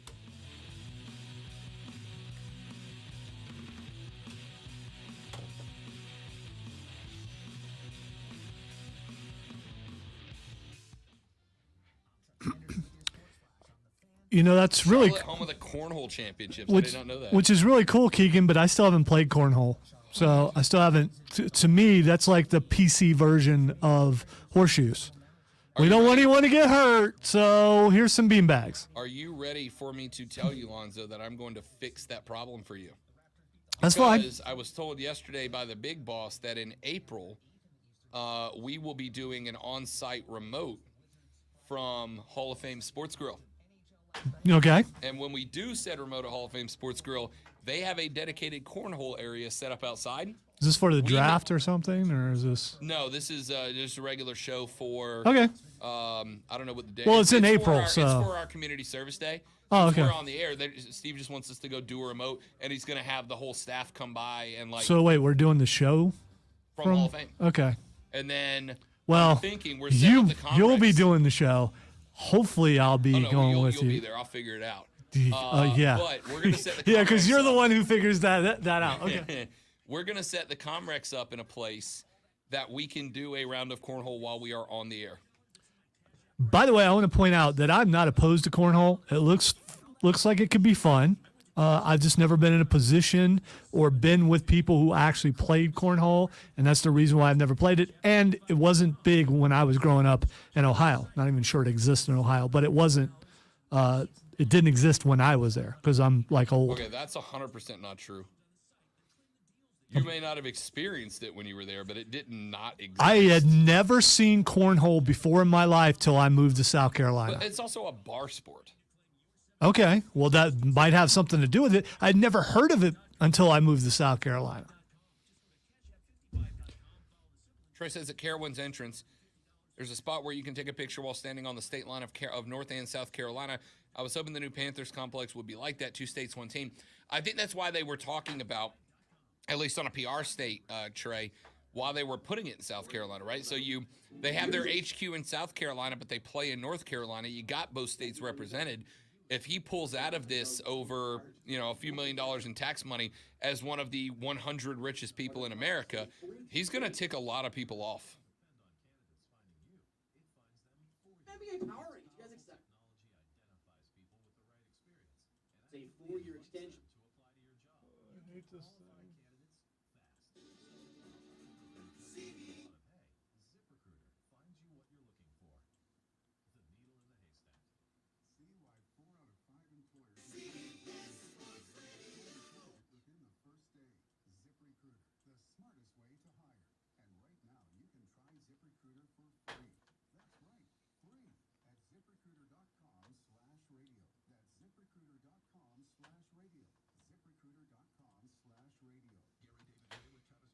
Tepper is hot garbage if he does that. I mean, I wouldn't disagree with that.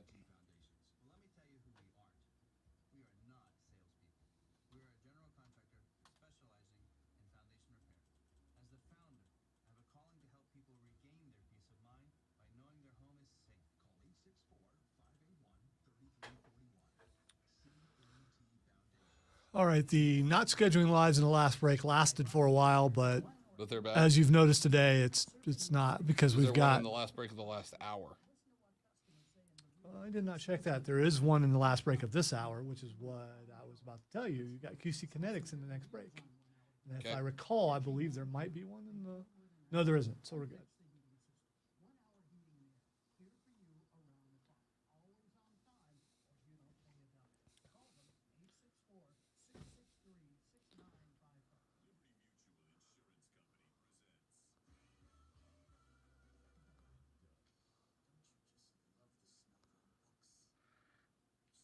So I looked up and I saw someone doing a video podcast. I thought for sure it was Diesel, but it's not. First glance, though, I was like, wait a minute, that's no, never mind. Hey, someone just posted something to our social media 21 minutes ago in the middle of this show. If it wasn't you, who was it?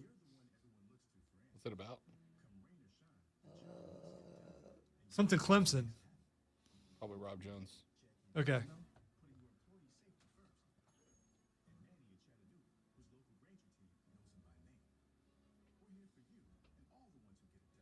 Thought we could bring it up during the meeting. Excuse me. I want to know who did it. Was it you? Hey, was it you? This cannot be happening.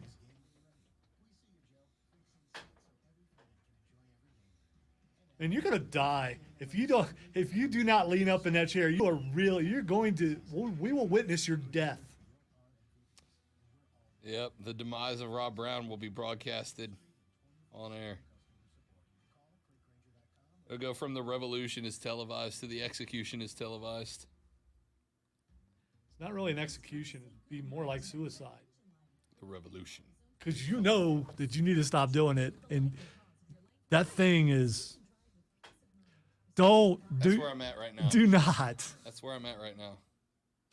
So far, all four wheels have stayed on the ground.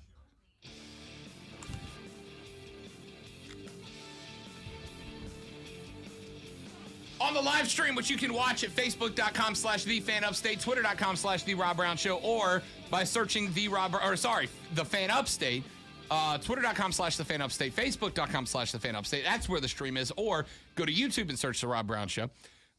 Trey wrote in and said, at the Carowinds entrance, there's a spot where you can take a picture while standing on the state line of North and South Carolina. I was hoping the new Panthers complex would be like that, 2 states, 1 team type thing. And look, the 2 states, 1 team thing is something they worked on. In fact, also on the stream, right behind me on the wall is literally a Panthers flag from, I don't know how many years ago that came from, but it's a Panthers banner, and it literally says 2 states, 1 team, right? And I think the banner came from Panther Camp because for a very long time they've been at Wofford in Spartanburg. I mean, we went last year, right?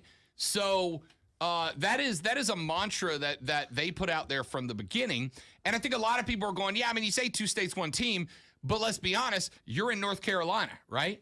You're in North Carolina. You can call yourself Carolina, but you're in North Carolina. It is what it is. And then, of course, and going with, and I hate to get into the overanalyzing stuff, but you're in North Carolina and you picked almost baby blue as your color. You know, I know it's a darker blue, but it's almost baby blue. And you think Carolina baby blue, that's North Carolina, come on and raise up, right? I think that was the premise of putting the HQ in Rock Hill, South Carolina. Because you go, yeah, we play our games in Charlotte, North Carolina, but our team is in Rock Hill, South Carolina. And I think that was the point. So the question, for the sake of drama, is, A, is that why he chose Rock Hill? And B, now that we're seeing this play out, and granted, this is coming about because Rock Hill said, yeah, we'll throw in 225, and now they're not doing that. Did Tepper pick Rock Hill? I mean, obviously it's close, but did he pick Rock Hill in case he got to make a point, right? If Rock Hill goes through and comes out with 225 mil, super cool, man. Great to have it. We're now in South Carolina, 2 states, 1 team. But if they can't come up with $225 million, almost a quarter bill, I don't know what the population, I don't know how big Rock Hill, South Carolina is, right? I don't know, and I'll do the research. Let's see, Rock Hill has a population of 117,000. So it's not a small city. That's the Rock Hill Census County Division. Rock Hill itself, 2020 census, 74,000. It's not a small city, but 225 mil is a chunk, right? Did he pick this maybe to prove a point like Mike Florio thinks he might be? Trey said, if Tepper does this, quote, he is hot garbage, end quote. What a line. Promised us Jerry Jones, gave us Dan Snyder. Back after this on the Rob Brown Show for the 3rd hour. It's after this on the Fan Upstate.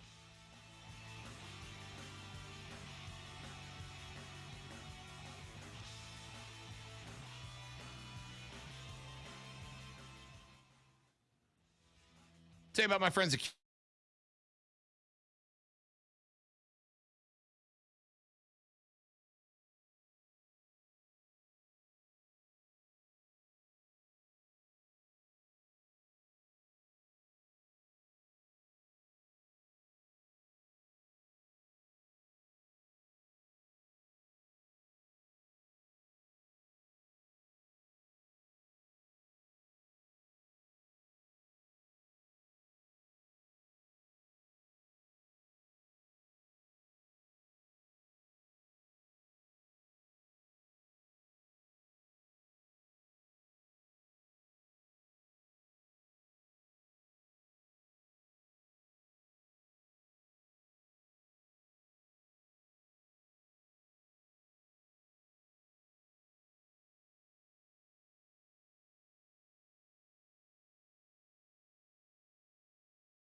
Come on, come on, come on, come on, come on, come on.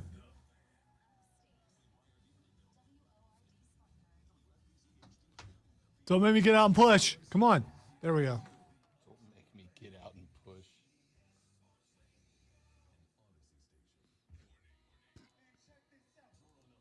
Man, check this out.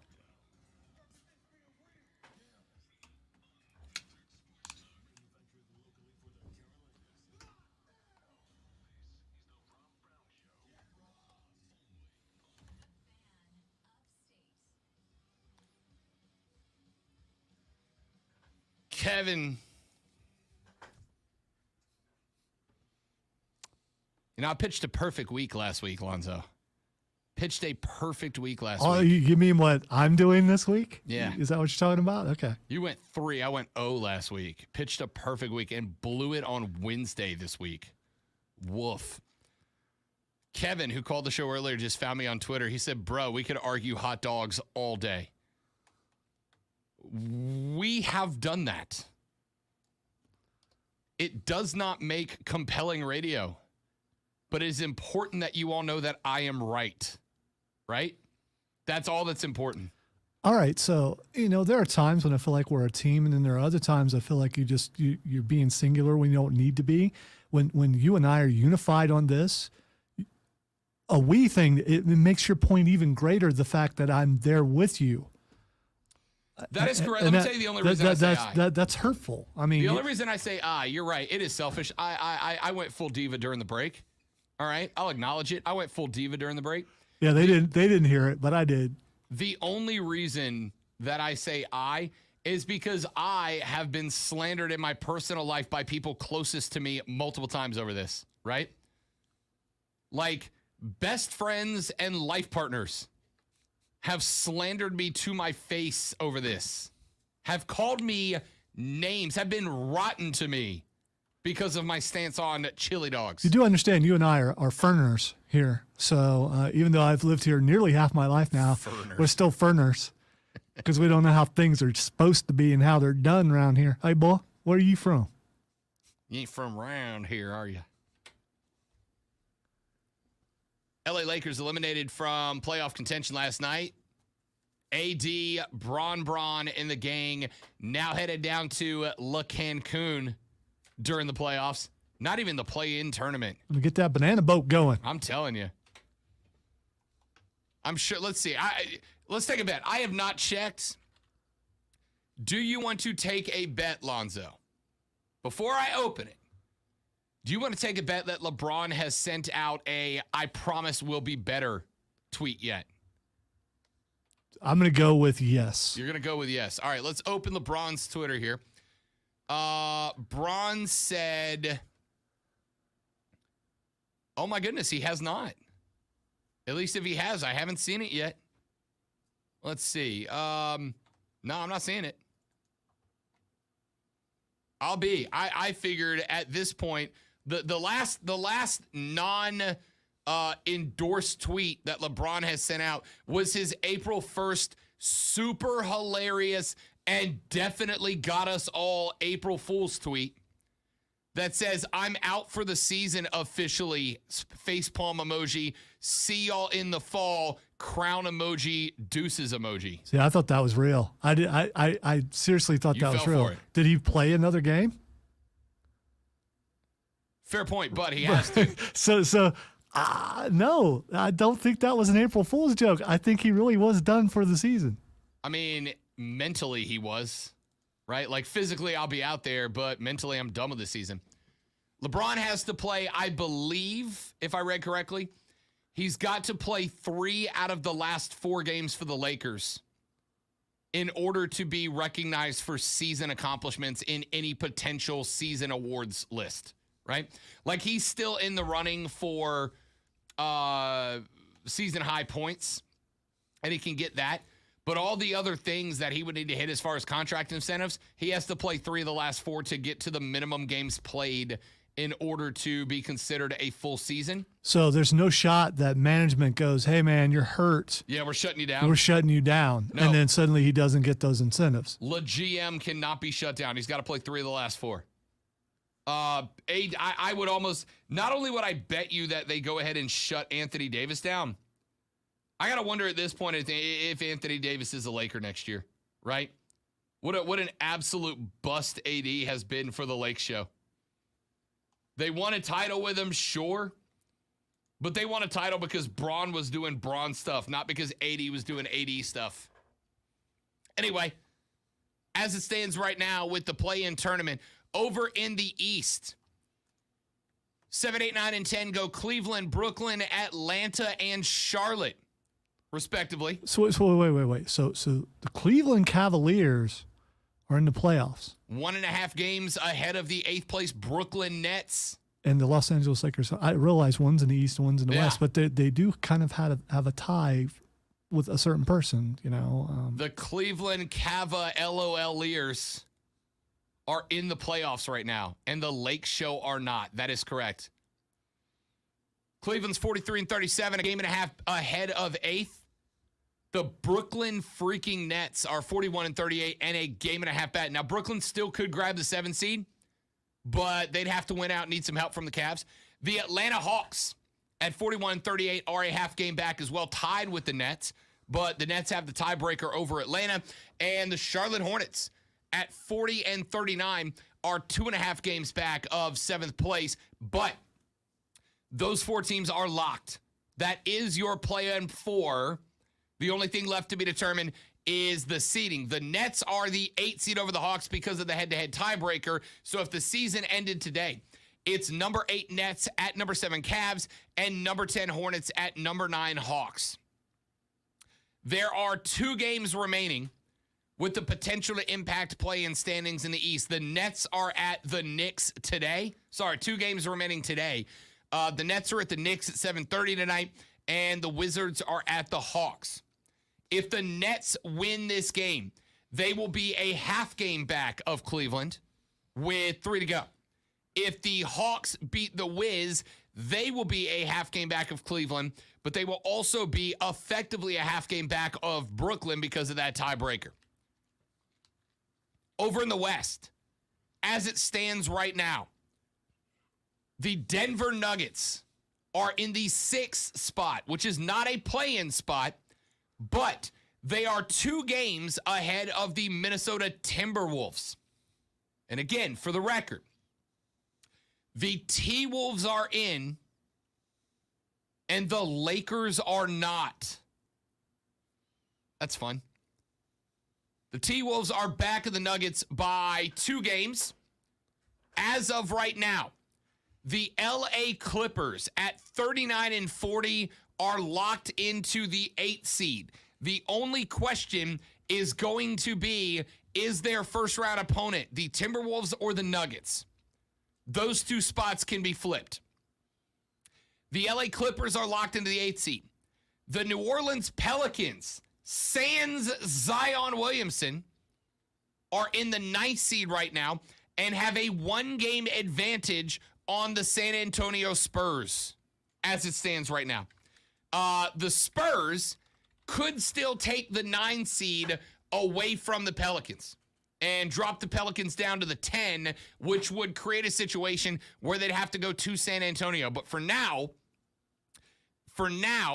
the 10-9 game is, if the season ended today, number 10 Spurs at number 9 Pelicans. There are no games today that impact the play-in standings in the West. But in the West, the Pelicans and the Spurs are locked into a playoff spot. We just don't know the seeds. So as it stands, the number 6 Nuggets and number 7 Timberwolves could theoretically change places. But the Clippers would have to win out and the T-Wolves would have to lose out. So likely your playoff spot's going to be the number 7 Minnesota Timberwolves will host the number 8 LA Clippers, and the number 9 New Orleans Pelicans will host the number 10 San Antonio Spurs.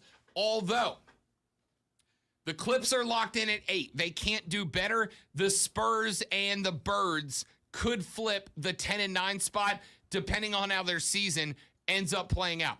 The Pelicans lost to the Clippers the other night, but remember, they knocked off the Lakers before that. So they had a big hand in the Lakers being playoff ineligible at this point. So the way the play-in tournament works, because I've gotten asked this a couple times, how does this play-in tournament work, right? We got a taste of it last year. How does it work? There will be 6 total games involving 8 teams as part of the play-in tournament split up between the 2 conferences. The teams that finish 1 through 6 seed in each conference are guaranteed playoff spots. Teams number 7, 8, 9, and 10 in the standings go into the play-in tournament. Any team that finishes worse than number 10 will be in the lottery. Game number 1 in each conference will feature the number 7 team in the standings by winning percentage, host the number 8 team, with the winner earning the number 7 seed in the playoffs. Then the losing team gets bumped to the loser's bracket. The number 9 team will host the number 10 team. The winner moves on to game 3. The loser is eliminated and enters the NBA draft lottery. The loser of the number 7 versus number 8 matchup will host the winner of the number 9 versus number 10 matchup. The victor grabs the 8 seed. The loser is eliminated from the playoffs and enters the lottery. This means that the teams with the 7th and 8th highest winning percentages will have 2 opportunities to win a game to earn a playoff spot, while the teams with the 9th and 10th records need to win back-to-back games in order to make the play-in tournament. Once the play-in winners, number 7 and 8 from each conference, advance, the 2022 NBA playoffs begin April 16th. Game 1 of the NBA Finals is June 2nd. So that's how the NBA play-in tournament works. I have heard a lot of people saying they don't like the play-in tournament, right? They don't like the way the play-in tournament is structured. Texter says, this is making my head kind of hurt. It's confusing. It's not that confusing. 9 plays 10. Loser is eliminated. 7 plays 8. Winner is in the playoffs. Loser plays the winner of 9v10. Winner of that game's in the playoffs. Loser of that game is in the lottery and eliminated. See, I think you throwing in the lottery thing could make it sound a little more convoluted. Basically, every team not in the playoffs is in the lottery. So you don't need to worry about that. Basically, in the lottery means eliminate for the playoffs. So 7 plays 8, winner goes to the playoffs. 9 plays 10, loser is eliminated. Loser of 7-8 plays winner of 9-10. Winner of that game goes into the playoffs. Loser is eliminated. Everyone eliminated goes into the lottery. That's all it is. I've seen a lot of people who have said, I don't like the play-in tournament. It's a dumb structure. I do. Guys, it is just a playoff, right? It is just an expansion of the playoffs. But I think it's great because it opens the playoffs up a little bit, but it does not add series of length to the playoff. It's no different than the play-in game for the NCAA tournament, right? Except for, it's the same thing, right? Pretty much. It's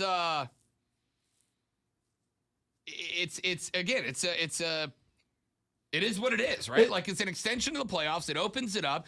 It adds effectively 2 more teams into the playoffs without adding 3 or 5 game series to the playoffs. So it doesn't stretch the playoffs out another week or 2, but it opens it up. And here's the part that I think is important. It effectively creates a spot where if a team is, a team does well in the first half, they get a couple of injuries and they would drop out of playoff. Okay, now you have a chance to buy in. It doesn't guarantee you anything, but you got a chance to buy in. It's still going to be tough because you got to win at least 1. 2 of the teams got to win 2 back-to-back games, including 1 guaranteed on the road, sometimes 2. And then you go into the playoffs, and your first series out the gate is against either the 1 or the 2 seed on the road. Right. So that's a thing. I mean, you do all that, you get in, you're going to face one of the better teams in the entire league. Either the best or the second best team in your conference. And you got to do it on the road in a road series. I like it. But if you get past that, you're good. Yeah. Probably. Pretty much. A small sample size so far. Is this the second year of this? Yes. So, And I like it. yeah. So how many years do we need before we realize that these play-in teams are never going to go very far? Look, it's the same argument about expanding the college football playoffs, right?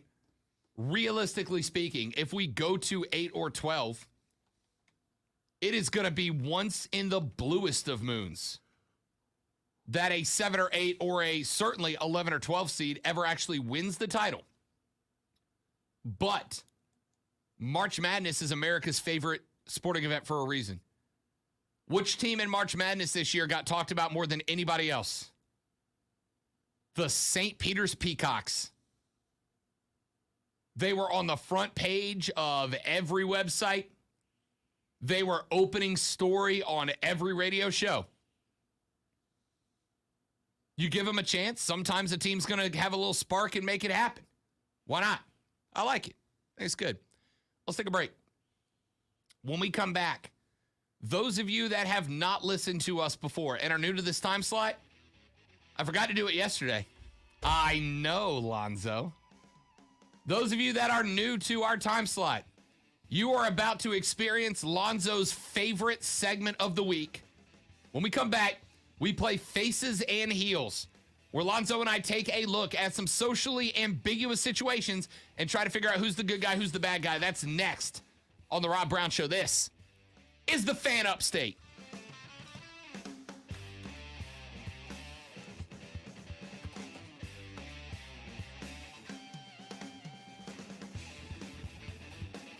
Trey says, I'm disappointed when I get a hot dog without chili. I feel ripped off. Whenever I go to Skins, they ask if I want it all the way. They say that means chili, mustard, and onions. It's delicious. Trey, if you want to make sure you never are disappointed again, ask for a chili dog. Tell them what you want. The way the rest of the world does it. Yeah.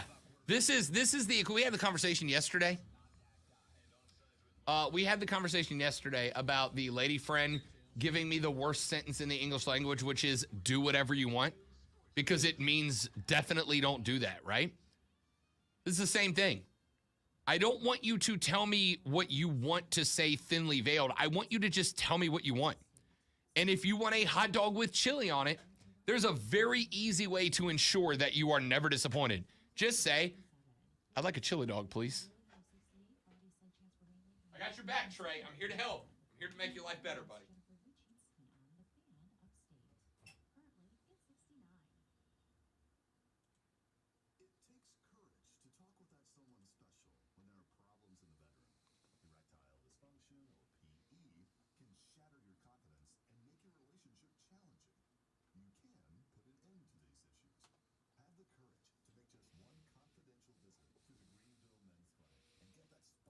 And here I thought that maybe Rob had decided that Faces and Heels is something that, only worked during the lunchtime and that we would never, ever do it again. And I was wrong. But I will continue week after week to not remind him on purpose. The question is, if I didn't play the intro coming out of the break, would he remember that he wanted to do this? Probably. He probably would remember.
Got 2 tickets to Bon Jovi. You give love a bad name, Lonzo. I refuse to engage in this battle because I don't like Bon Jovi. So Because you don't feel good. You need some bad medicine. see how my boy does it. On Twitter? Yes.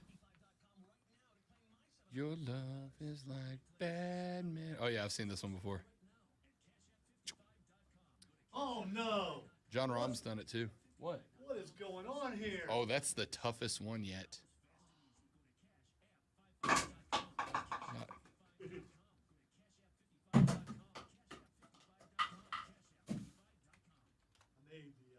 Made the foil. Here's from, this is from last year. Can I open it all the way up? Same thing. So it's they do this every year. They do a par 3 contest, and everybody tries to skip it across the water.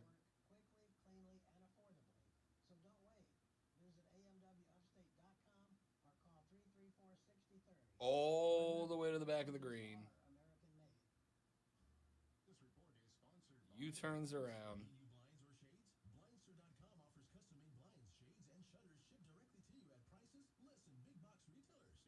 That's how it's done. You can't top that. Dude. Yeah. I made that one though. I'm just gonna stay over there. Work on making my next one. Do what? Just gonna stay over there and work on making my next one. You don't need me for this.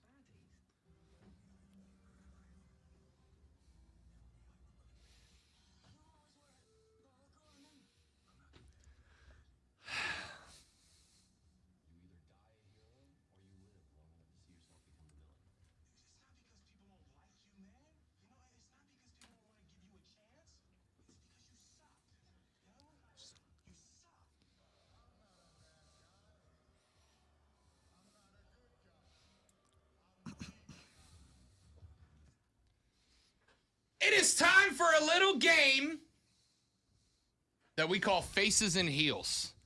For those of you new to the time slot, this is how the game works. In wrestling terminology, a babyface, a face is a good guy, and a heel is the bad guy. So for this segment, all Lonzo's idea, loves this segment, gets excited about every week.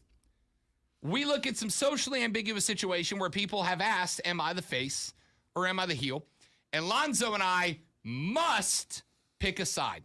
There must be a face. There must be a heel. And I've got a couple of them for you here, including 2 of the most sensitive ones we have done yet, Lonzo. And I'm very excited about this one. First of all, I'd like to say hi to my wife who just happened to tune in right now. Perfect timing. Perfect timing.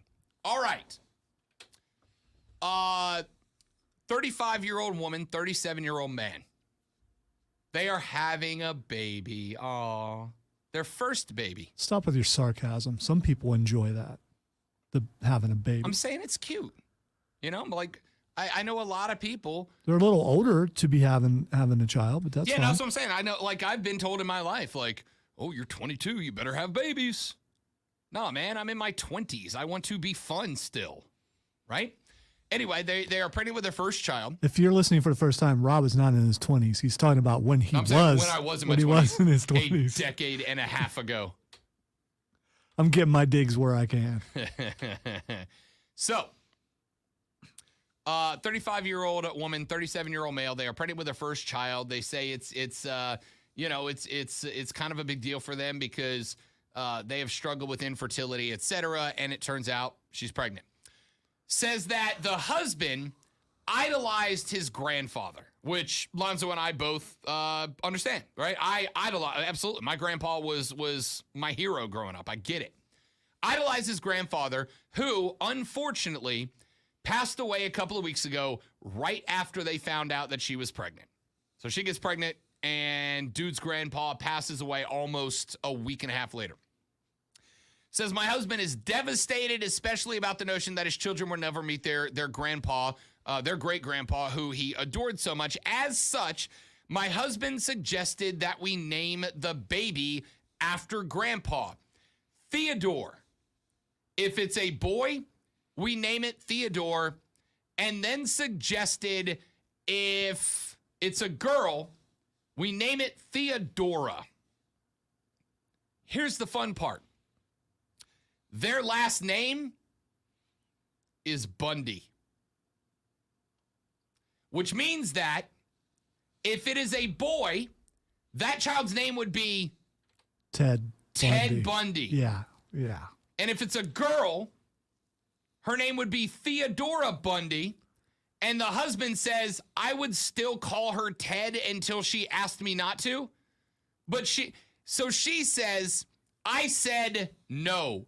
Grandpa was named in 1930 when the name Ted Bundy wouldn't be a problem. But, and I'm reading this quote for quote from her submission, however, since certain events in the 70s and 80s, there's no feasible way we can give this name to our kid that wouldn't cause issues. He kept pushing and pushing until I blew up and told him to stop with the idiotic suggestion. That's what it is. Idiotic at best, sociopathic at worst. He got extremely upset and told his family and my parents, who are divided. His family on his side, my family on mine. End of the quote. She said, I don't think anyone is just going to assume that we are honoring a past loved one. They're just going to think we named our kid after Ted Bundy. So, Theodora Bundy if it's a girl, Ted Bundy if it's a dude. She says no, he says yes. They're not talking while she's pregnant. Wrong and right, face and heels, though. All right, there's a lot of things to unpack here. First of all, Theodore as a name, I don't think very common anymore. And I don't think that there are... Was Theodora ever popular as a name? I've never heard it. Theodore, probably. There was, Theodore Roosevelt. Probably some people named their kids after the president. That happened some. But I think there are a lot of people who don't know that Teddy comes from Theodore. So if you only called him Theodore, then that would be fine. Then there's the other thing that you're believing that everyone today, especially little kids, would realize that Ted Bundy was a serial killer. And out of all the things that little kids can make fun of, if a kid knows that, I'm worried about the kid knowing that. But in the end, I think he's the heel because you got to understand her point. And while as someone who helped name children, one of the first things I think of is, man, children are mean. They are cruel. Look at acronyms. Think of, what kids could say to make fun of the names and try to stay away from that, even if it is a family name. I don't think I'm the only one who thinks that way when naming a child. He's the heel for sure. But I think if they named the kid that, I don't think it would be as bad as she thinks it is. You don't think it'd be as bad as, we named our kid after one of the most famous and infamous serial killers of all time. Again, they may have trouble getting a job later on in life, but as far as the playground, I don't think that you need to worry about the playground. I don't think for the first 9 or 10 years of that kid's life. There we go. All it takes is one kid on the playground to have overheard mom's criminal podcast about Ted Bundy to go, Ted's named after us. And all it takes is one kid to tell all the other kids, and then that does not, pardon the expression, die. Yeah, but there's an age range in there where it wouldn't actually mean something. And you got to be, you're right. It's but there over is 10. an age range where it would, which is 9 until they die. He is not just a heel. He is nuclear level heel. No, listen, I am a third. Okay. I'm a third. If I ever had a kid who was a boy, I would push till the lights came on to name that kid the fourth, to have him carry my dad's name, who was my hero, my grandpa's name, who was my hero's hero. I would push for it, and I get it. However, if there was a serial killer who shared a very unique name, and Ted Bundy, right? Like if their last name was anything else, I'm like, yep, Theodore's a great name. Go ahead. My best friend in the world is named Theodore. Theodore's a great name. Go bananas. But you cannot name your child Ted Bundy. Can't do it. Because the day that kid turns 18, that kid's changing their name, right? Like immediately. Dude, I never met your granddad. I'm sure he was an amazing guy. I wish I would have gotten the chance. But I am not rolling with the name Ted Bundy as a grown adult woman or man. It's not happening. Well, there's another thing to factor in. As a kid, you decide what you're going to be called. It doesn't matter what you're named. I mean, you can't decide how people make fun of you. What's your name? Bob Bundy? Frank? TB. My name is TB. That's how you do that. That's how kids can get away from that. I was named after someone I've never met in my entire life, and I hate that first name, and I never go by it except for at the doctor's office. So I mean, which is fine. It's not John Wayne Gacy Reitzel. You're right. It's not. It's And if it were, I think. You would have changed it legally. No, I would have been that guy is younger than me. So, I wouldn't have had to go through that. I believe John Wayne Gacy is younger than me. You get the point. No, I do get the point. He shouldn't have. She said that. She said, he shouldn't have made that big of a deal out of it. Yeah. And just wait, I mean. She shouldn't have? No, he shouldn't have. Gotcha. No, look, I get it. I get it. You want to name Would you be okay with Theodore as the middle name? I know it's still because you can at least keep that hidden for the most part. Yeah, right? I mean that would have been the compromise I would have made. Theodore Bundy. It's still not great, but it's better than just naming a kid Ted Bundy. By the way, want you to send your text. I want your answers. What are your responses? 71307 Preferred Home Services text line. Texter says that family is in a real bind. It must be torture. Hopefully they'll be able to kill the drama. They are not in a bind. You cannot name your kid after a prolific serial killer. You didn't get. Gosh darn it. Yeah, this is the case where I got it and he didn't. I am an idiot. Great text. Well done. Texter says would be a great line to use to convince the missus to have a kid. May the 4th be with you. Yeah. See? You get it. All right. Here's another one. This one, I got to tell you, I'm very, very glad that I am, like, if/when I ever get married. I've told you guys before, I have like 3 requests for a wedding should I ever participate in one. Open bar, live band. I get to wear a Ric Flair robe into the reception and walk into Space Odyssey, right? Those are my only requests. Young lady is getting hitched. Let's see. She is, and of course, here we go. 28-year-old lady, got engaged in late 2018, plan to get married in mid-2020. Due to the COVID, we rescheduled the wedding to May this year. I invited 3 close friends and my soon-to-be sister-in-law to be at my wedding party and paid for their dresses as well as other associated costs. Between 2019, when bridesmaids' dresses were purchased, and now, one bridesmaid put on significant weight. In mid-2021, she started a fitness journey with the goal of getting back to her original weight. In February 22, she came to me and told me she could not fit into her bridesmaid's dress and she needed a bigger dress. Since it had been 2 years since purchasing the dress, it obviously couldn't be returned. She gave it back since, but the value had been significantly decreased, especially since the dress was now discounted by the store itself. The bridesmaids' dresses weren't identical. We went with dresses that went together and had a vibe. I spoke to her, and here's where the fun part kicks in. I spoke to her and told her how much I'd hopefully make from selling the dress and told her I'd give her that amount to buy a new dress, but I am not financially able to buy another one for her since the wedding is coming up. She got upset and told me it was not her fault she gained weight and couldn't fit into the dress anymore, and since I was the bride, I should pay for a new dress. I told her that it wasn't a personal and I'd have the same response for anyone else. She went on a rant. I told her, look, it's simple. You can replace a new dress or you can lose weight and fit into the old one. Otherwise, I will return the dress and give you the money back I get for it for you to put towards a new dress. Or you can just not be at my wedding.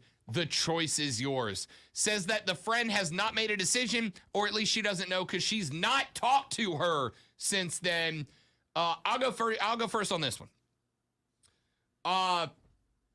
I, over the past 2 years I've been here, have both put on and taken off a lot of weight, right? I got here at the biggest I've ever been in my life. I was threatening 287 when I moved here. And I get it. Life happens, right? Before I moved here, based on what happened, which was ugly in Jacksonville, I ate my feelings. All right. I got big. I got here. I got into a much better headspace. I found a phenomenal life for myself here in Greenville. Great friends, love my job, love the people I work with, etc. I dropped down to about 215. Then I got lazy and I'm back up to about 250. All right. Not anywhere near my heaviest, but certainly heavier than my. The bride's the face. She's a clear baby face in this, right? I understand life happens that makes you gain and lose weight. It happens. But you agreed to this. She bought you the dress. Yeah, it sucks the timing got screwed up. She paid for your dress. That's not how it works. Every wedding I've been in that the bridesmaids get dresses, they got to buy the dress, right? Dudes rent the tux. Ladies buy the dress. She bought you the dress. And when the dress wouldn't fit anymore, she said, I will return it and give you all the money I get on the return for you to put towards a new dress. But I've got a wedding to pay into. I get that losing weight or gaining weight is not always just as simple as eats the salad, right? Like there's more to it than that. But the fact that she bought you the dress in the first place and is willing to give you back whatever she gets out of her money to buy a new dress, or gives you the option to just lose the weight and keep the old one. The bride is the babiest of baby faces in this, right? You know, I wish that I could come at it from a different angle, but I can't. You're absolutely right. The fact that she gave her multiple options there, I think that's the bigger surprise. It should have been, hey, sorry you can't you can't lose the weight. I really wanted you in my wedding. You know what the circumstances are. I hope we can still be friends. But she went that extra mile and was willing to give her money back for a dress that she bought herself. It just, it's not a good look on the friend. Bride's the mega face here, man. Like the overest of baby faces. All right, let's do one more. 31-year-old woman recently got married to her 36-year-old husband named Scott. Says, before I met him, I was engaged to my former fiance, but we broke it off because the relationship sort of pushed my family. He's a doctor, comes from a wealthy family. I am not. She said, my mom was devastated because she felt that she thought I was going to be well taken care of. Marrying up. Bingo, marrying up, marrying into money. Thought I was going to be taken care of. Said that this ended a couple of years ago. We're all on good terms. Basically, we just realized the relationship didn't work, right? Like I got into it thinking I loved him. Turned out I loved the lifestyle. He realized he thought he loved me. Turns out I was kind of a trophy wife. We split up. We're still friends, but that's it. Says I met Scott, and Scott comes of a similar background. Doesn't have a ton of money to his name. Says that my mom has repeatedly dropped lines about Martin and his bank account in the past.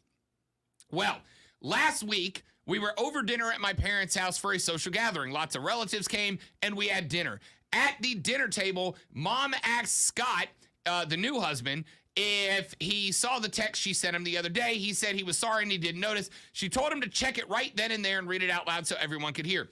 He took his phone and started reading the text out loud. Her text mentioned how Martin got his fiance a new house and how generous he was, then said that Martin is younger than Scott, yet able to buy a house, basically shaming Scott for his inability to buy a house. She wrapped up by saying that Martin maybe wasn't so bad for me after all. I was shocked.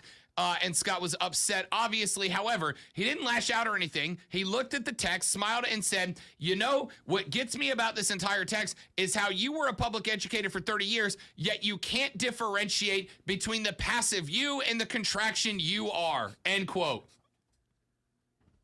Mom said she demanded an apology for making her sound ignorant at the table.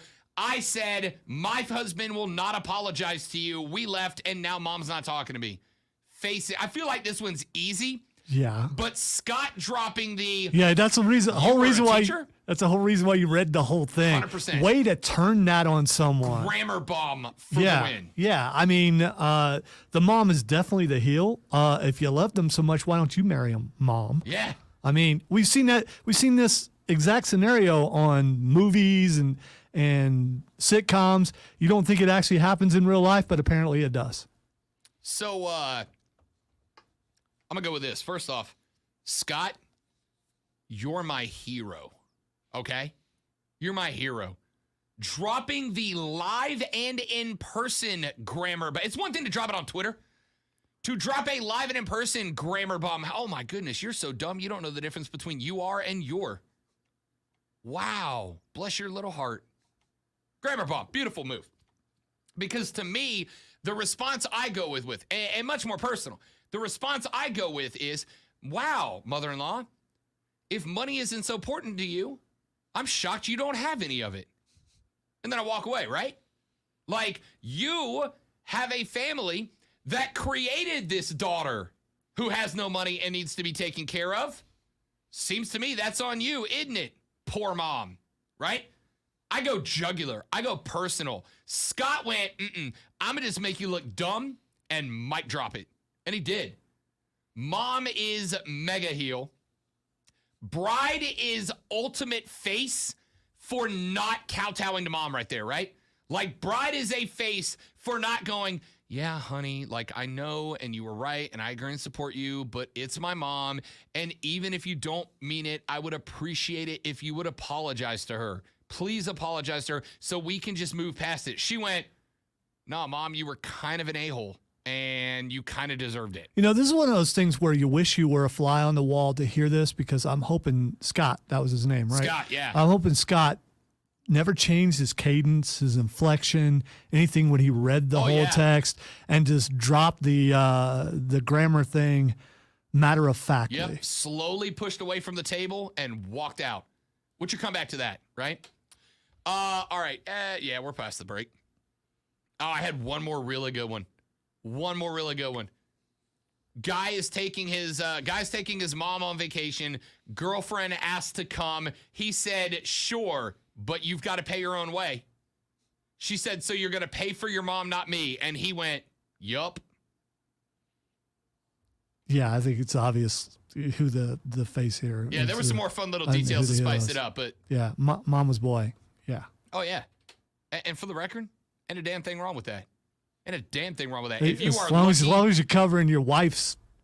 Yeah, but that's a girlfriend. That's not a wife. It's a girlfriend? That's a girlfriend. Okay, yeah, but still. If it's a wife, it's a different story. Yeah, if it's a wife, but it's a girlfriend, right? I don't care if you're a girlfriend of like 4 or 5 years. If you can take care, if you are lucky enough to have a relationship with your mom that is good, you absolutely take mama on vacation. I know people who don't. I do. Very lucky. I got my mom's. I got my mom tickets to the Eagles. That's my dad's favorite band. Right? If you can do it, you do it. Sorry, girlfriend. You are second place, dude. See you when we get back. Hey, speaking of that, we'll see you when we get back. It's the Rob Brown Show on the Fan Upstate.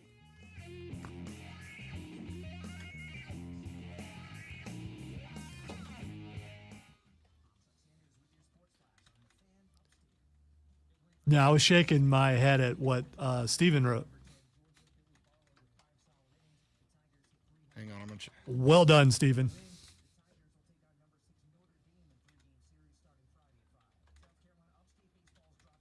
He'll read it eventually.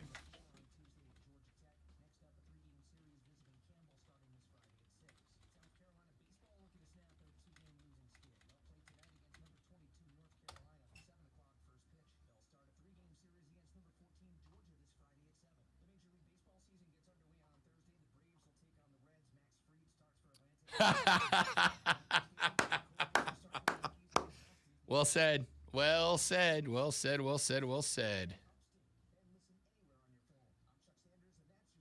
Lester, did you just hit me? All right. Robert Charles Brown? There is a Robert Brown serial killer. An American criminal convicted of 2 murders and serving a double life sentence in the Colorado Territorial Correctional Facility. Brown is also a self-professed serial killer, alleging that he killed 48 people, mostly women, as well as an additional woman in South Korea during his time in the military. Though many claims made by Brown remain uncorroborated, if accurate, his count would make him one of the most prolific serial killers in American history. Wow. But here's the thing. I did not know Robert Charles Brown was a serial killer until right now. There is a Robert Brown serial killer who is charged with 2 or convicted of 2, but alleges to have done 48 more. But here's the thing. Did any of you know Robert Brown, the serial killer, before, like, right now? No. Of course you didn't. this like playing cornhole? I mean, kinda. I think you gotta go. I think you gotta go wrist spiral, right? Like you need. I made the other one. I know. Actually, I made two. This is the one I haven't made. But see, it's the bottle's straight up and down when it's getting to the trash can, so you're minimizing the amount of space you have available. Well, that just wasn't even close. That was us fighting. You'll tell me. Dude, that was going in. Until it didn't. I don't have to worry about Diesel being here, so.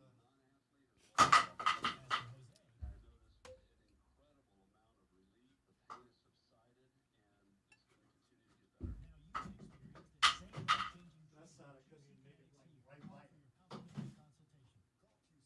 I'm tired. My mother would like to point out to all of you that Robert Brown, the serial killer, has an E on the end of Brown. Okay, there we go. Yeah, but you can't tell that in the playground.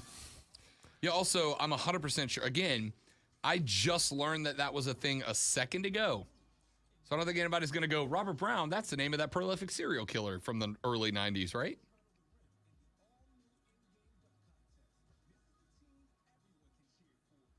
You were so earnest about. Here, all right. Hey, you know what? I said I would beat you anywhere.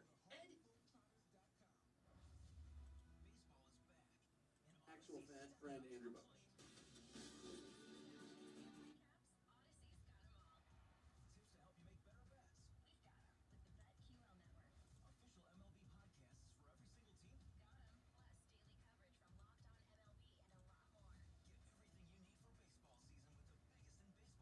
Cavs and Hawks now locked into the East play-in, and the Bulls and Raptors clinching. Oh, can't use that.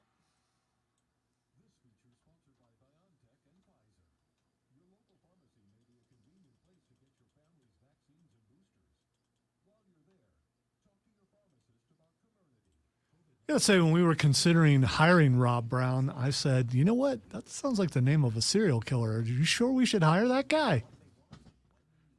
Well, then Alonzo recognized my name didn't end with an E, so it's not the same. Yeah, that's That's what the selling point was. I'm sure Rob addressed this, but in case he didn't, appreciate all the Married with Children references earlier. 100%. Yeah. Kelly Bundy is an infinitely better name than Ted. Al Bundy Or Theodora. Yeah. My thing is, if my last name was Bundy, I would absolutely be naming my kid Albert.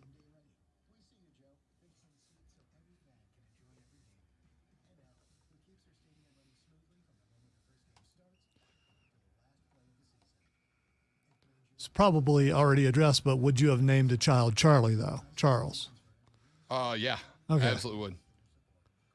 Would you have dressed him in yellow as a child? With a black stripe across Yeah, the chest? Absolutely.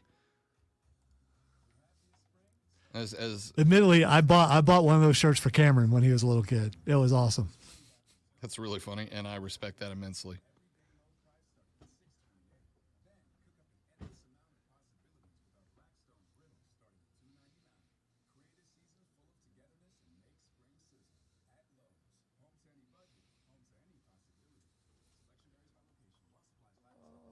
Everyone knows that Nature Valley Crunchy Bars are, well, crunchy. What they don't know is that they're also packed with 16 grams of whole grains, ready to help you get out there. Nature Valley, for every adventure.